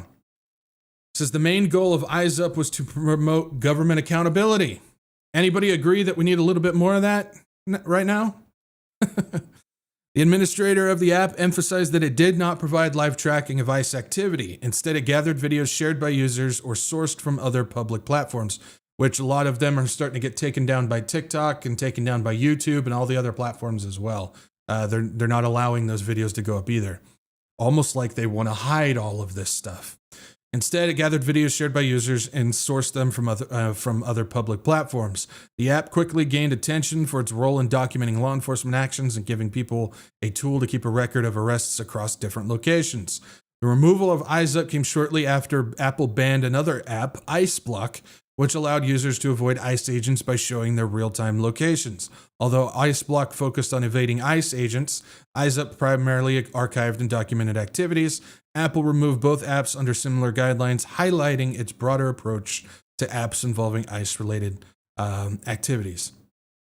So no accountability, no way to have this stuff available in case they need it for due process when due process is actually done. And so on and so forth. That's always been one of my problems when it comes to what we see happening with stuff like this. And that's always been my problem when it comes to unmarked police cars too. Because I hold to the old school view, if you want to go back to like the Andy Griffith style thing, you should be able, when you need help in public, you should be able to identify a public servant, like a police officer, and so on and so forth. When you have unmarked cars, you can't identify them. So if you need help in that situation, you can't even identify who it is. It's also a safety issue because I've heard many reports where people pretend to be cops, driving around in their own cars, pull people over, and they start kidnapping people. They get abducted and so on and so forth. That's something that's been happening for a long time. And so this has been a problem for a long time, but this is a growing issue of we get to dive into every bit of your life. You get no privacy, but you don't get any, we don't get any accountability on top of it. Apple stated that Eyes Up violated its policy against objectionable content. The company explained that the app could potentially be misused to provide location information about law enforcement officers. Such information, if used improperly, could put officers at risk, either individually or collectively. What about the citizens? They're all at risk too. But we don't care about citizens. Reports from law enforcement indicated that some users were using Eyes Up in ways that could endanger personnel. This concern significantly influenced Apple's decision to remove the app from the App Store. While the primary function of Eyes Up was to archive public videos for accountability, the potential safety risks outweighed the app's intended purposes. Well, we know that Ice Block got taken off the Apple Store because the Trump administration told them to. So it makes you wonder if this is part of a new directive that's been handed to Silicon Valley, that if any of these things pop up, that you are required to take them down. This is another issue between when you start combining the corporations, you start combining Silicon Valley with the government. And we know that when Trump came in, we saw Silicon Valley join with Trump. He's all connected to the tech people. He's all connected. All the tech people are working together with the administration because we're starting to see the corporatism, the connection of the government to the corporations. And so Apple's one of them. We've seen the Apple CEO, I can't ever remember, Tim Cook. Is it Tim Cook still? He's been connected to the Trump administration. What's going on with that? So this could also be a part of a directive that the government said, hey, any app that has anything to do with what we're doing regarding this, take it off. Now, it doesn't say that directly, but we already know that the Trump administration told them to take IceBlock off. So they could have just simply told them to take this off too.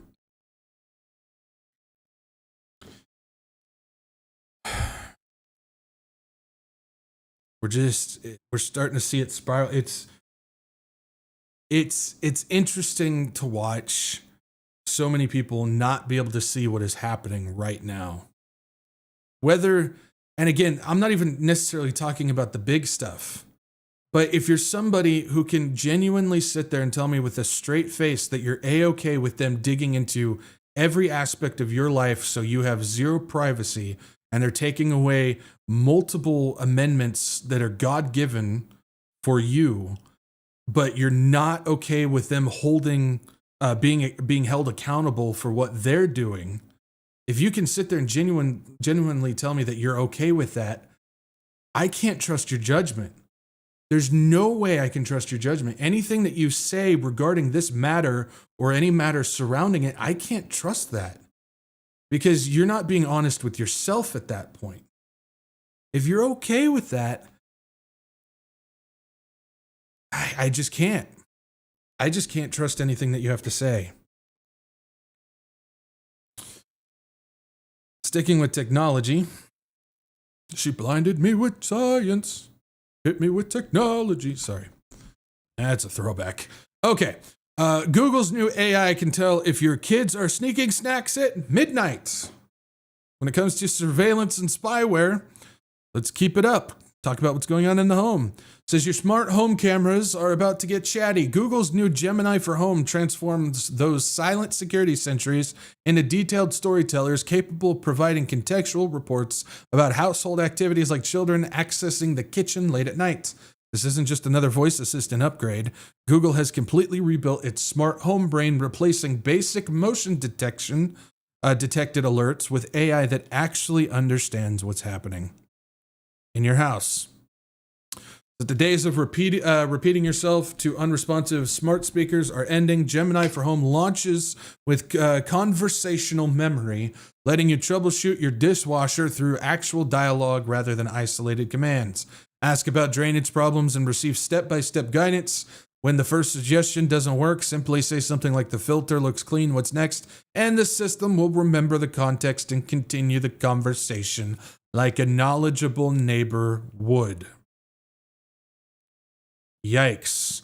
The Home Brief feature automatically summarizes your day through evening reports. Instead of scrolling through hours of camera footage, you get digestible highlights, package deliveries, pet antics, or household activities. You can customize these summaries to focus on specific events that matter to your routine. That's something I've seen more and more people that are starting to put these cameras in every room of their house, on the inside of their homes. And that's something that has blown my mind. I couldn't even comprehend having cameras set up in every room of my house.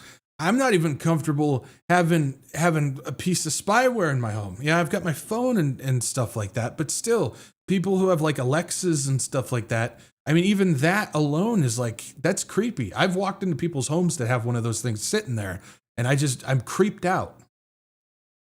But people who install cameras in their homes, it's like, I couldn't do it, man. I couldn't do it. People actually choose to do that. And now these things are built into a centralized AI brain that's connected to a database. And so it's collecting all of this stuff. It's studying you. It's studying you. There was a Disney Channel movie it was like the early 2000s or late 90s. I can't remember when it was. It was called Smart House. I don't know if anybody's seen it or you have kids or grandkids that have seen it before. But it was somebody built a house that was completely integrated with robotics and an AI system. And so much so that it could actually project a walking person, a walking woman around, and it would learn about everybody in the house. Your likes, your dislikes, know when you were sick. You could give it a blood sample and it would be able to learn everything about you that way. It would design meals best for you. It would clean up its own house and so on and so forth. And I'm sitting there going, the more and more that we see when it comes to Alexas and we see with cameras and we see everything that's all being AI integrated into our home with all the smart features and everything, we are literally having the same thing right now. We are transforming into smart houses where it's AI overlords over each individual home that is learning everything about you. And it's locking you into prison. That's what the movie does, is the AI goes off the rails and locks the family in the home, makes them prisoners within the home. And that's what we have here. Continuing on, it says, camera intelligence jumps from binary motion detection to contextual understanding. Your security system now describes events like a USPS delivery driver is placing a package on the porch and walking away. No more phantom alerts from swaying tree branches or getting mistaken for intruders, which we know Ring, we talked about this a week ago, 2 weeks ago. Ring introduced this exact same thing too, where it learns biometric facial features and it can actually tell who's at your door if they're put into the database of who's who and so on and so forth as well. So looks like Google is doing the same thing on their end as well. So full on spyware coming in when it comes to learning all this stuff and talking to you like it's a neighborly person, walking you through fixing your dishwasher. And I mean, we're entering creepy levels. We also have Walmart partners with OpenAI to create AI-first shopping experiences.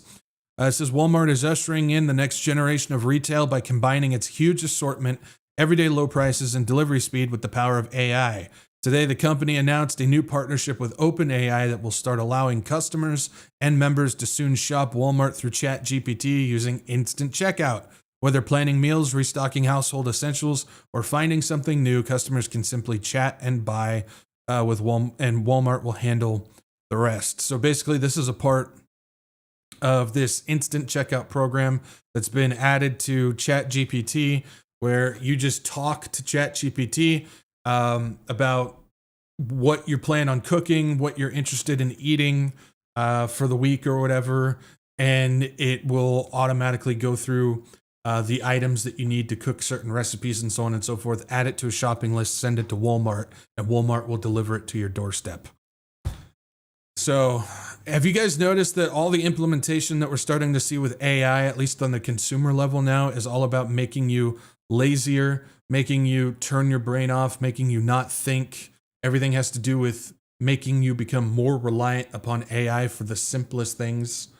Y'all remember how back in the day when you'd open up a cookbook, read off the ingredients list, go to the store and buy said ingredients? No, can't do that anymore. That's living in the primal age. Now we need to go ahead and turn on my Chat GPT. Where's my Chat GPT? And I need to go ahead and get myself, just turn my brain off and tell the computers that I'm interested in eating this. Can you just go ahead and send me the ingredients for that, please? Because I don't want to think. I don't want to get up and go to the store and buy simple ingredients. I can't even pronounce half of them. Just do it all for me. I mean, that's basically where we're at now. All this stuff has to do with just making us as lazy as possible, making us as stupid as possible, and making us as reliant upon AI as we can. Okay. We're off that. Flock Safety, sticking with surveillance and tech. Flock Safety expands audio surveillance, deepening its network of unlawful data collection. It says Flock Safety, the private surveillance company already operating tens of thousands of automated license plate readers across the United States, is quietly expanding its surveillance network to include audio monitoring. The company's Raven acoustic sensors, originally marketed as gunshot detectors, are now being updated to analyze human voices and sounds of distress. These microphones operate alongside Flock camera systems under the same software platform, linking audio and visual tracking within a unified infrastructure. According to Electronic Frontier Foundation, the company's new distress detection feature scans public spaces for sounds such as screaming or calls for help, then transmits automated alerts to law enforcement. Flock claims it does not record conversation, but that misses the point. To detect and classify a sound, the system must first capture and process it. The analysis itself is surveillance. The shift represents a new stage in the normalization of mass monitoring. What began as a program to track vehicles has expanded into surveillance of speech. What began as a corporate experiment now operates as a public infrastructure. These systems are being installed in cities and small towns with almost no oversight, justified by the language of quote-unquote public safety and community protection. Yet their function and intent extend far beyond either. So Flock is starting to expand further from just their license plate readers, and they're starting to get into voice analysis in buildings and so on and so forth. This is pretty simple compared to what we've seen so far being deployed, but Flock is a company that's growing significantly. It's making major headroom in small neighborhoods. A lot of neighborhoods all around the country are installing Flock cameras now. In there, we know these detection things are starting to get installed in schools, in grocery stores. A lot of public places are starting to have these things installed there as well, all connected to a centralized database that can easily be plugged into Palantir's centralized database. We also know that Carbine is working on their transition from just standard surveillance into automatic AI operation, where AI is going to be scanning and monitoring situations, and if they deem something of worry or something, they'll automatically call and dispatch police or EMT or fire or anything like that. So I could see this Flock system being plugged into that as well, being connected to that Carbine AI system. And so Flock is just continuing to grab a foothold into what we see around the country here in the United States. Also along with that, we got Arizona enacts law mandating biometric digital ID age checks for adult sites. Upload your ID or log off. Arizona rewrites the rules of adult access. So we talked about this a few months ago, and it wasn't quite passed yet. It passed, and so it is now going to come into effect on Friday. It says, starting Friday, any site with more than 1/3 of its content labeled as harmful to minors, as broad as can be, because they can determine and move the goalposts to what is harmful. So a website that has 1/3 of its content labeled as harmful to minors must restrict access to adults who can verify their age through systems that may involve uploading selfies and matching them to a government-issued ID. So this is not just digital ID. This is not just upload your ID and verify who you are. This is now upload your ID and give us your biometric data, and if you want to access this. Now, again, what is harmful to minors? They're saying it's adult websites. That's today. Tomorrow, it could be a site that has colorful language on it. It could be a site that has political rhetoric on it. It could be a site that has movies that have violence in them. They can change it whenever they want to. And this could really start blocking things off, especially when it's 1/3 of a website. It says under House Bill 2112, parents gain the power to take legal action against platforms that fail to comply. They can seek $10,000 of damages for each day a site remains accessible to minors without proper screening. Courts may also issue fines of up to $250,000 if a lack of verification leads to a minor accessing the content. If we jump down, It says civil liberties groups argue that this creates a dangerous precedent with the potential to suppress lawful content under the guise of protection. Again, we are at a point where this is today, and it could easily be changed to restrict things tomorrow. And if you want to access something online, you have to give up your ID and your biometrics in order to do it. We see what's going on in the European Union and what they're doing over there. State by state, we're starting to do it here until all of a sudden you're going to see a sweeping thing come through, which we already know of the COSA bill that we've talked about as well. And so for those who thought, oh, that's the UK, that's not going to happen here. It's happening here, state by state. Then we have this. It's the Swiss endorses digital ID plan and narrow referendum approval. Swiss citizens yesterday, September 28th, voted in favor of a government move to introduce a digital ID in a referendum that had just 50.39% of voters saying yes. So the government had led a campaign in favor of the digital ID ahead of the referendum. A referendum on the Swiss government-controlled EID introduced under the Federal Act on Electronic Identification Services was necessitated by concerns over data privacy and security, despite the government plan having had the green light from both chambers of parliament. Other issues highlighted by critics of the digital ID included surveillance fears, digital exclusion, low level of trust, lack of clarity about its importance, but none of that matters because it has passed. And so Switzerland is now getting their digital ID over there as well. I think, what is it? In the past 3 months, 17, and this is now 18 countries have approved digital ID. That's on top of the other 30 to 40, I can't remember exactly, other countries who already have implemented one. And if you guys know, here in the United States, they're starting to do state-by-state digital driver's licenses. Just wait until it starts becoming digital IDs on top of that as well. So things are a little different here. We tend to do state-by-state, but we're slowly getting to this point as well. They're all in lockstep. All these countries are in lockstep. Even the countries that supposedly don't agree with the globalist agenda, they're also doing it. Like Russia and Iran and China and all these countries that we're told that are against the globalists and they're against the United States and all this type of stuff. They're all doing it as well. We also have this. EU launches new push for digital ID age checks and big tech probe under Digital Services Act. It says the European Commission is expanding its efforts to impose online ID checks and restrict access to certain digital content under the Digital Services Act.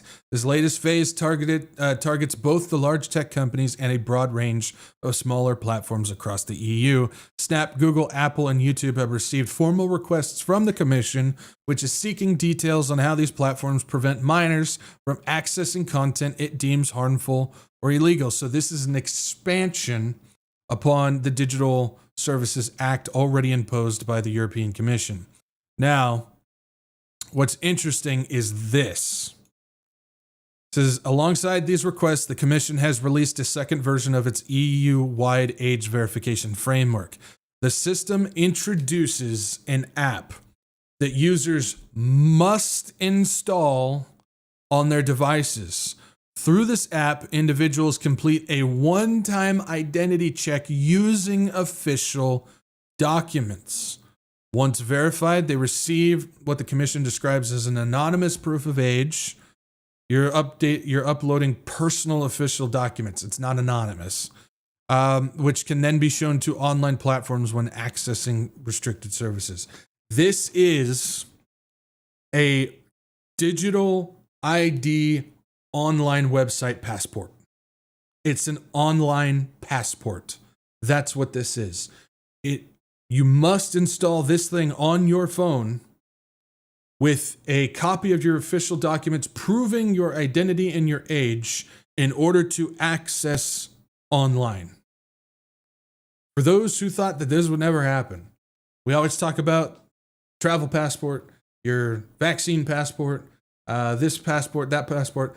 The EU is now implementing an online passport.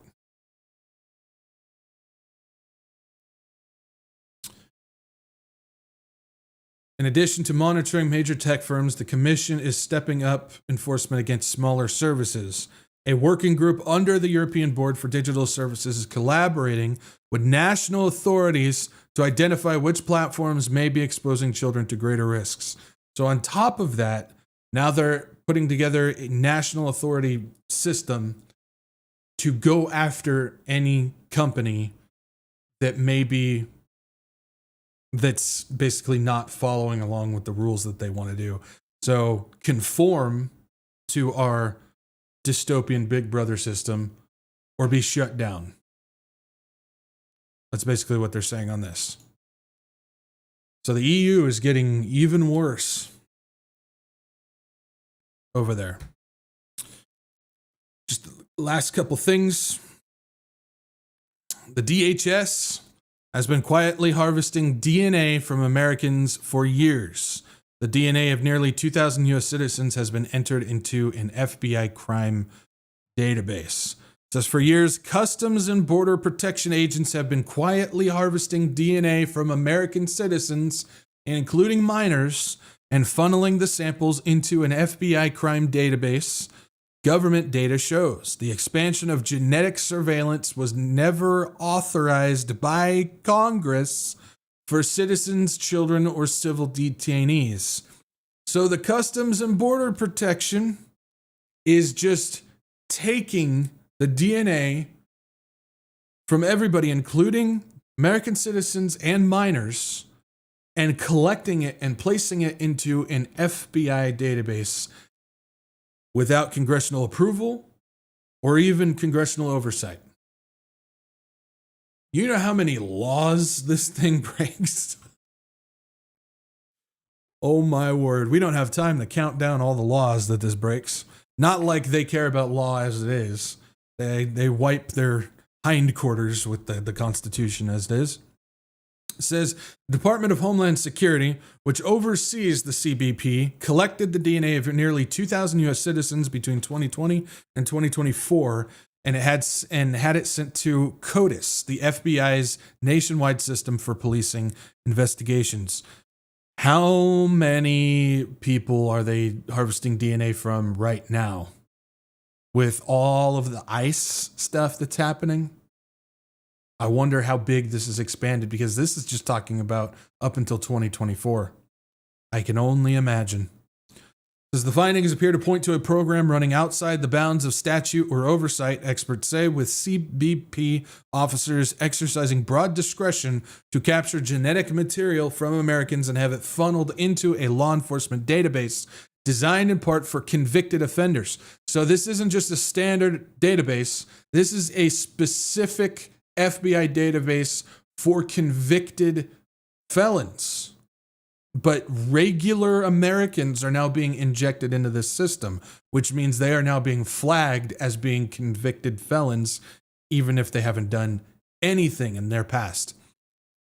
Critics warn that anyone added to the database could endure heightened scrutiny by U.S. law enforcement for life. It also says they show DNA taken from people as young as 4 and as old as 93. And as our new analysis found, they also show CBP flagrantly violating the law by taking DNA from citizens without justification. Of course, the DHS did not respond for request for comment.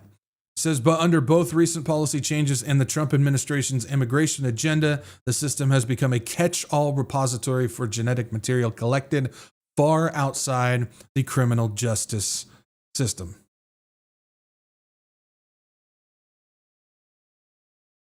So basically, a system designed and built for DNA collection for convicted criminal felons, which is used by these people to determine if a convicted felon is involved with an investigation, is now putting in completely innocent citizens' DNA, which means anything that comes by with a match for somebody who hasn't done anything is now going to be under severe scrutiny because they're in that database.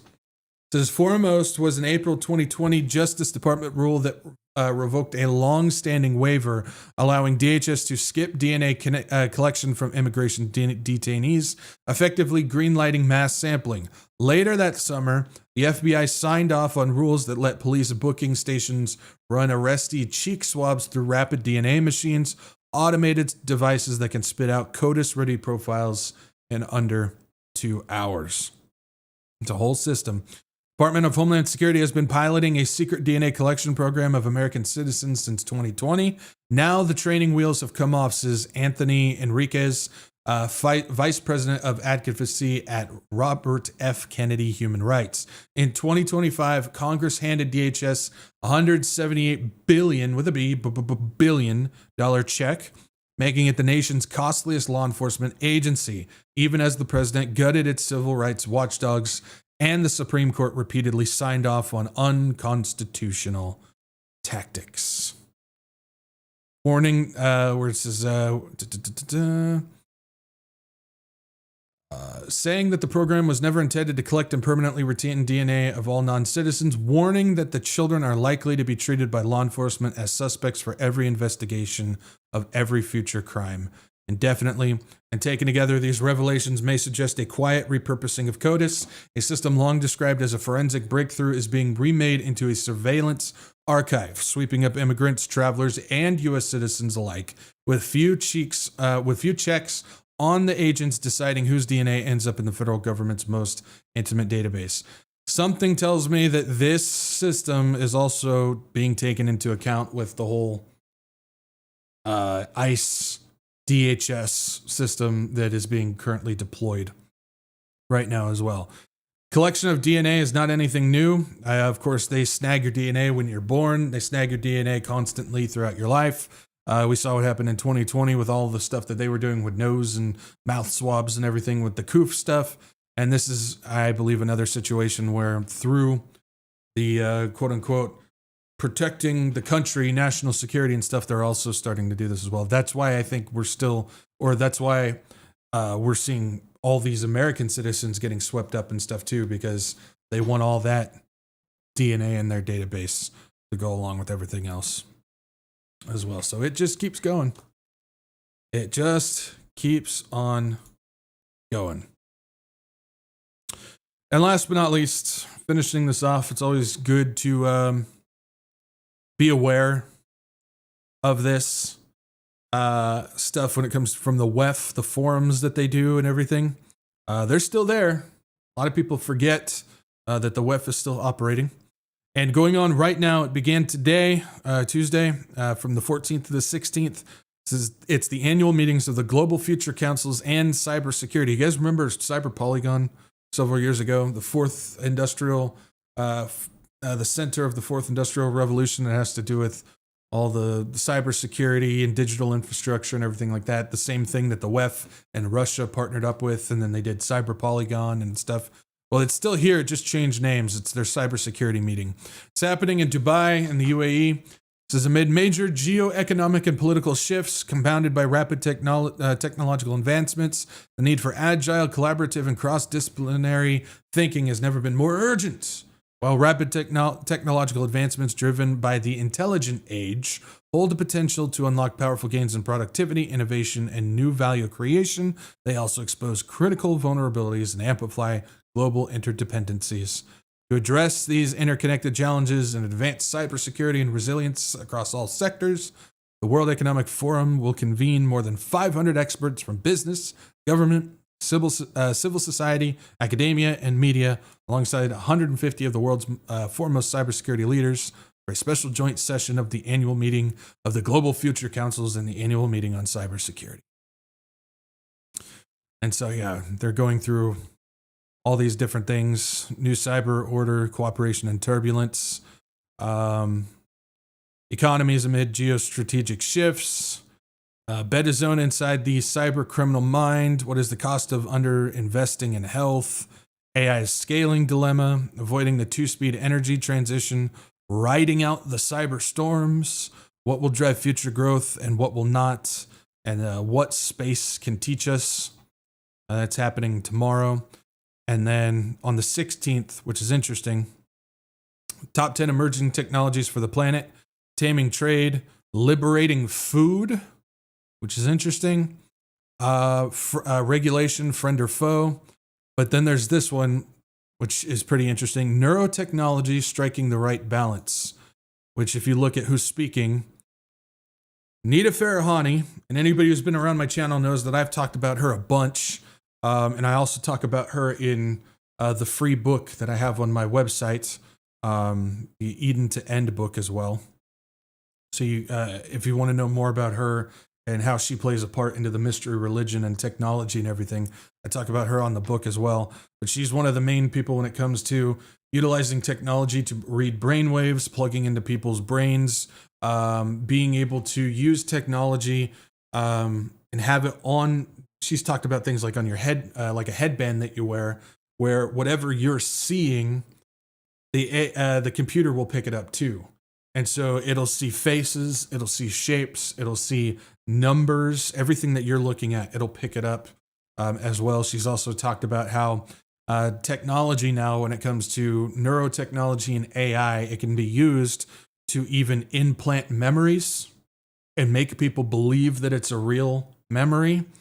So we're getting to the point where you can't even trust your own mind anymore. I still stand by the fact that because we're sealed by the Holy Spirit and this AI stuff is demonic technology, I don't believe that that stuff can actually affect somebody who is protected by the Holy Spirit. I don't believe that. Just like when you have the Holy Spirit within you, you can't be possessed. I don't believe that it'll be able to influence our minds either. I don't hold to that. Now, there's some people out there that do believe that even though you are saved, this technology to implant memories can still happen to you. I don't think so. I don't believe that. But just like when it comes to, well, we can't be possessed, I believe that we can still be oppressed. Many of you in the chat know that I mean, you've been there, done that. You're probably going through it right now. I still believe that technology and stuff can oppress us as well. AI can still influence us. It can still give us ideas, not implant memories, but give us ideas. It can deceive us. I believe that's the AI version of demonic oppression, is that outside influence, but it can't get inside us. I hope that makes sense. But she talks about how this technology can be used to do that. She talks about how this technology, neurotechnology and AI, can actually be used to cause physical pain for us just through the brain. It can trigger certain points within our brains to make us feel pain. She's talked about that as well. So I've gone over all that in the book, but she's going to be making a speaking appearance with the WEF. And then Thomas Oxley, founder and chief executive officer of Synchron. Synchron's one of the leading. Synchron has passed BlackRock Neurotech. Synchron has passed Neuralink. Synchron is a BCI, brain computer interface, that's you can command computers with just your brain and so on and so forth. But Thomas Oxley is going to be talking. He's talked about something like throwing emotion, basically making it so if two people or if one person and a robot have a Synchron device within themselves, you can then send what you are physically feeling over to the other person, and they will physically feel identically what you are feeling. It's called throwing emotion. So rather than asking somebody how they feel and then somebody trying to explain it, you can just send that thought straight over to them and they can actually feel how you're feeling, and so on and so forth. I talk about him in that book as well. So it's free on the website. Just head over there, click free book and download, and bada bing, bada boom. But those are the two people that are going to be speaking about neurotechnology striking the right balance. I'm not sure balance is something that they're aiming for on that. But again, for us who have Christ, for us who have salvation and we're sealed by the Holy Spirit, again, while we can be oppressed, we can be, influenced, and we can be all this stuff thrown at us to deceive us and to influence our ideas and move us in some type of way to be manipulated by this technology. I hold firmly that we can't have this stuff be false memories be implanted in our minds. I believe that is a technological form of possession, and I don't believe that we're going to receive that. But as we know, and I've talked about this before, we look at what's going on in the church now. The church is actively embracing AI. Individual Christians and churches as a whole are embracing AI. Many churches are pushing AI, and they're combining AI. A lot of these churches are the ones that are already on board with combining politics with religion, with what they're preaching, politics and faith. And these are the same ones that are combining AI with their faith as well. Now, too, whether it's in small steps, we see a lot of churches and stuff where they're using AI for their thumbnails online, or AI images on their stuff that they throw up on screen, their notes that they put up on screen, or something like that. We see churches that are using AI to create videos and stuff for their entertainment purposes and stuff. We see a lot of churches that are using AI for their secretarial work and their scheduling work. We see churches using AI when it comes to writing sermons. Now, that's more on the extreme side, but we're seeing more and more churches doing that. And these are the same people who were against AI a couple years ago, warning about it, saying, don't do it. Now they're using it. They're being influenced by it. They're seeing the convenience of it, making their lives easier. So, if I just use it for this or that, it's okay. But the problem is, and I always use this as an example, if you have a glass of water and you just put one drop of cyanide in there, sooner or later that entire glass is going to be completely contaminated. And I believe that's what we're saying. I've warned about that when it comes to the music in churches. The moment you allow that CCM music in there, it's going to start sending your church down a very bad road. And I can tell you that my prediction on that's 100%. Every church that I have ever seen that has introduced that music into their church, I have seen plummet into false teaching, bad direction, ecumenical movement, and all that type of stuff. 100%. You just don't allow that in your church, just like you don't allow AI either. We need to be active in our own walk. We need to be conscious of what we're allowing into our lives. Now, again, AI is one of those things where it's being injected into everything. You just can't avoid it anymore. It's in everything. But when you have the option, when an option is presented of using AI in front of you, I recommend no. I recommend no. We don't need to make Satan's job any easier. As it is, the world is already getting easier for him. Why would we make his agenda more easy to afflict us than it already is? I don't think that we should do that. When I say don't let Satan do it, obviously Satan can only be in one place at one time. We're not that special. Satan's not individually attacking each of us, but he's got his own enemies, his own entities that can come in his stead to afflict on us. And so why would we make his job any easier? I don't think that we should. I don't think that we should. But if you're somebody who's watching this and you don't have the Holy Spirit, you don't have that encouragement and blessed hope of rescue before all this stuff comes to pass, today is the day that you do. And it's through his gospel, which is as simple as ABC. A is you admit that you're a sinner. The act of repentance, the changing of mind, turning from self to Christ. The mystery religion, every religion in this world is about self. It's about you. It's about you trying to reach God or become God. It's all about self. And Jesus Christ is the only one that says, no, it's not about you. It's about me. You don't need to come to me. I have reached out to you. You just need to grab on. And it's a free gift that he offers. And it's through repentance, the changing of mind, turning from self to Christ, that allows true belief in Jesus Christ. Because how can you believe in Jesus Christ if you don't know why you need Jesus Christ? And so it's through repentance that we believe in Jesus Christ. We believe that Jesus Christ is the one and only begotten Son of God, that he came down 100% man, 100% God, the God-man, the one and only. And he lived the perfect sinless life, the one and only to do so, which means he was the only one qualified to carry the sins of the world upon his shoulders.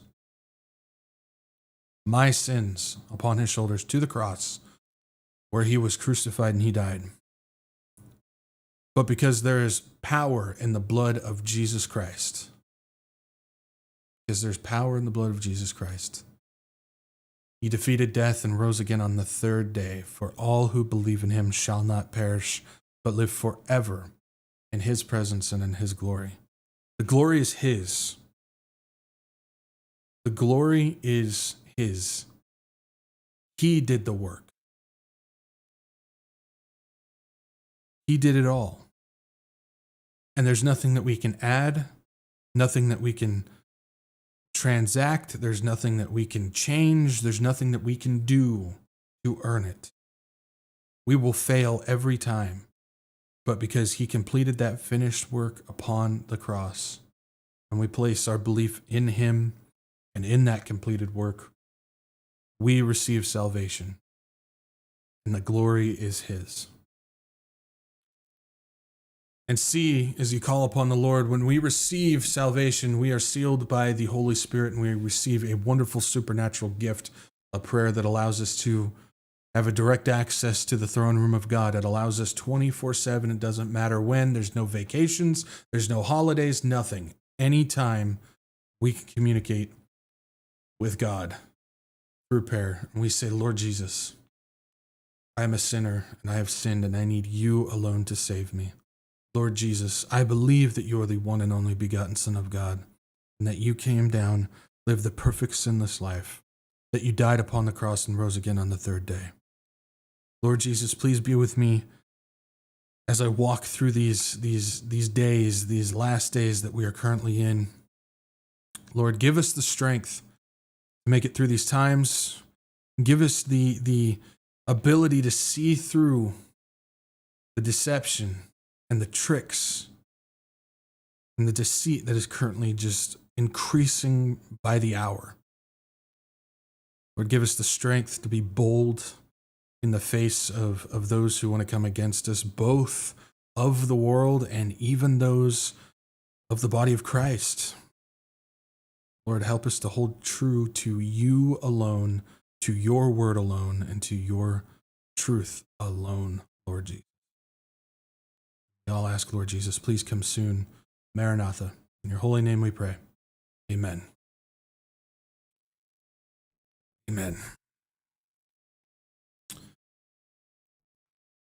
Don't wait, guys. If you're putting it off and you're saying, I don't need that, and so on and so forth, and everything like that, don't wait. Don't wait. We have no idea how much time is left. You have no idea how much time you have left. Everywhere else leads to death, but it's Christ alone that leads to life. There's one way. Don't get fooled and believe that there's multiple. All right. Let's see here. What do we got with some questions? T. Mickey, question. Since they already have our information and since it looks like it's coming our way, should we just go along with the digital ID? So I've kind of talked about this before in the past. It's a personal choice, but I always remind people, like you said, they have all the information about us already. What they're doing is they're just compartmentalizing it. They're centralizing it, putting it all together, type of way to make it as easy as possible for their AI systems to track and so on and so forth. So it's really a case of your own decision on what you want to do. But again, I remind people that they have the information already. Like people email me and ask questions regarding Real ID. It's my driver's license is expiring and my state is only doing Real ID. Should I do it or not? And I say, well, all the information for your Real ID, they already have as it is. But it's up to you if you want to do it or not. It's one of those things where, again, our time is short here.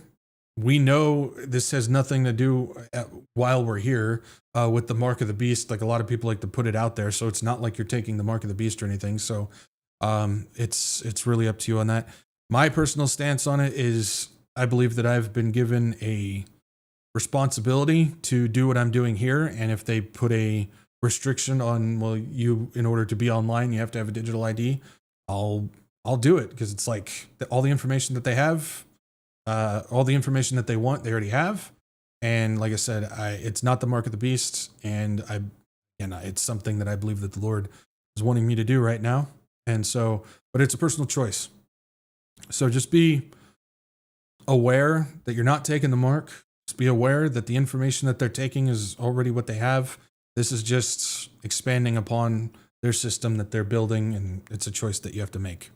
So hopefully that gives you some things to think about, and you can take it to the Lord and come up with your choice at that moment. So, but we don't have that right now. At least some of us. I know there's some states that are already implementing stuff like that, but for those who don't, something to think about.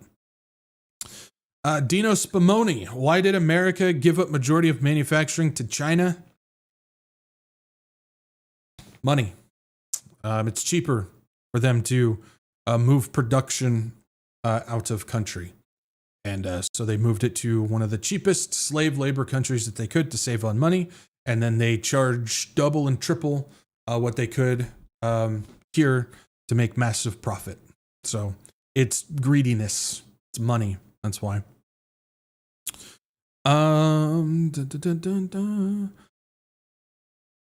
Rebecca Irestone. So if there's a power surge causing electronics to shut down EMP style, and all these things are set in place, robots at work, that is, what's the backup plan? I know about that EMP theory. That's something that a lot of people have been throwing around. Well, they're going to drop EMPs and stuff like that. If I can tell you, if they drop EMPs, it's going to be on countries that aren't going to matter for later times, biblical stuff, whether it's events in the day of the Lord or events that happen in Daniel's 70th week. I don't necessarily hold to the EMP thought. That's something that I've put a lot of thought into. We do know that they're building an entire secondary grid specifically for data centers, at least here in the United States. That'll be separate from ours. So if they take the grid down, those will still continue to go. But it's one of those things where an EMP will only happen, specifically an EMP will only happen if that's what they choose to do. And if they do it, they'll set it off in select locations where it's not going to matter. That's my thought process on it. Let's see here.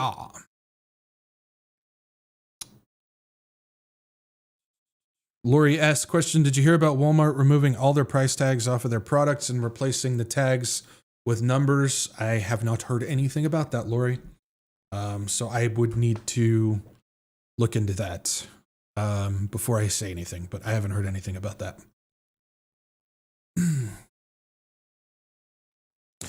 Nawaso. So my auto insurance company wants me to put an app on my phone that saves me like 10% a month. I'd love the savings, but they track everything. Your thoughts? Yeah, they've been doing that for a while. Like State Farm has that. Allstate has that.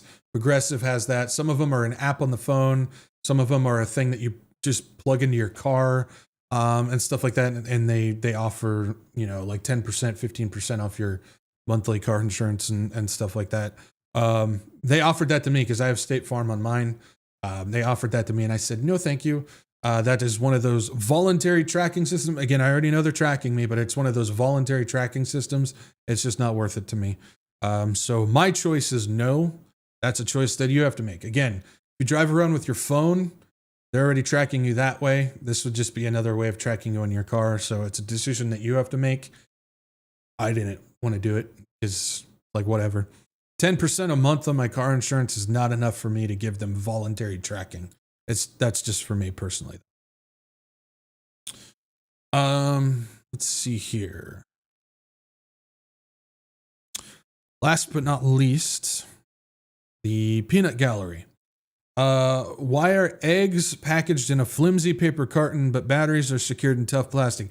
Yeah, explain that one to me. I'm looking for somebody to explain that one to me, because that one doesn't make any sense. Eggs are very sensitive. You would think that, okay, you put it in a carton thing to keep them safe, because you can do styrofoam or the cardboard or whatever. Why can't you put a harder outer shell on the outside of that? It doesn't make any sense.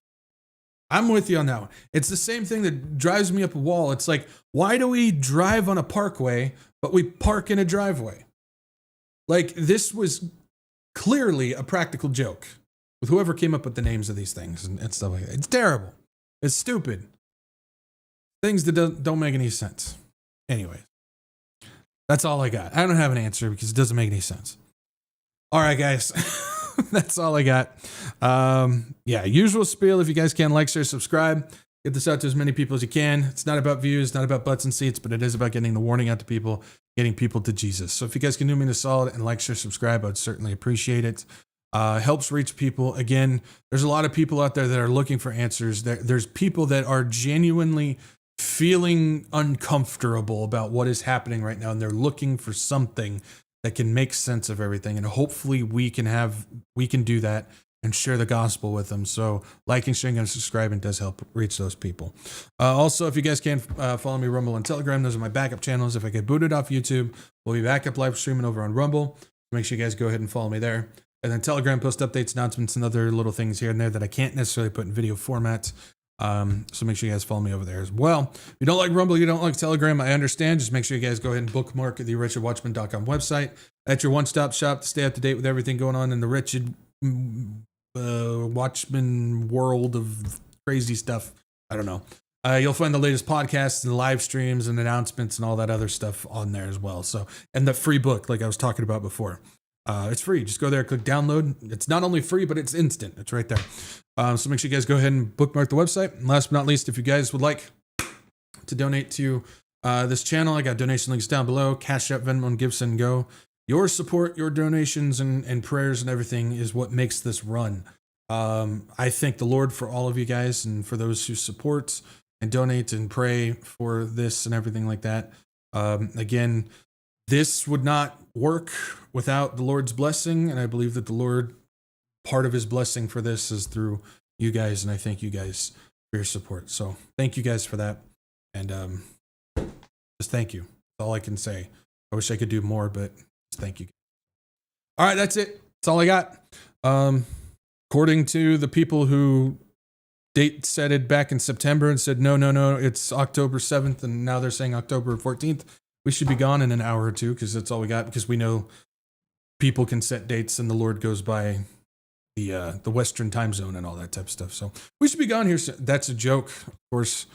Ridiculous. I can't wait to find out what date that they choose next. Anyways, the Lord does not come back by Saturday. Same time, same place. I'll meet you guys right back here. Peace out. Maranatha.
You're still here? It's over. Go home.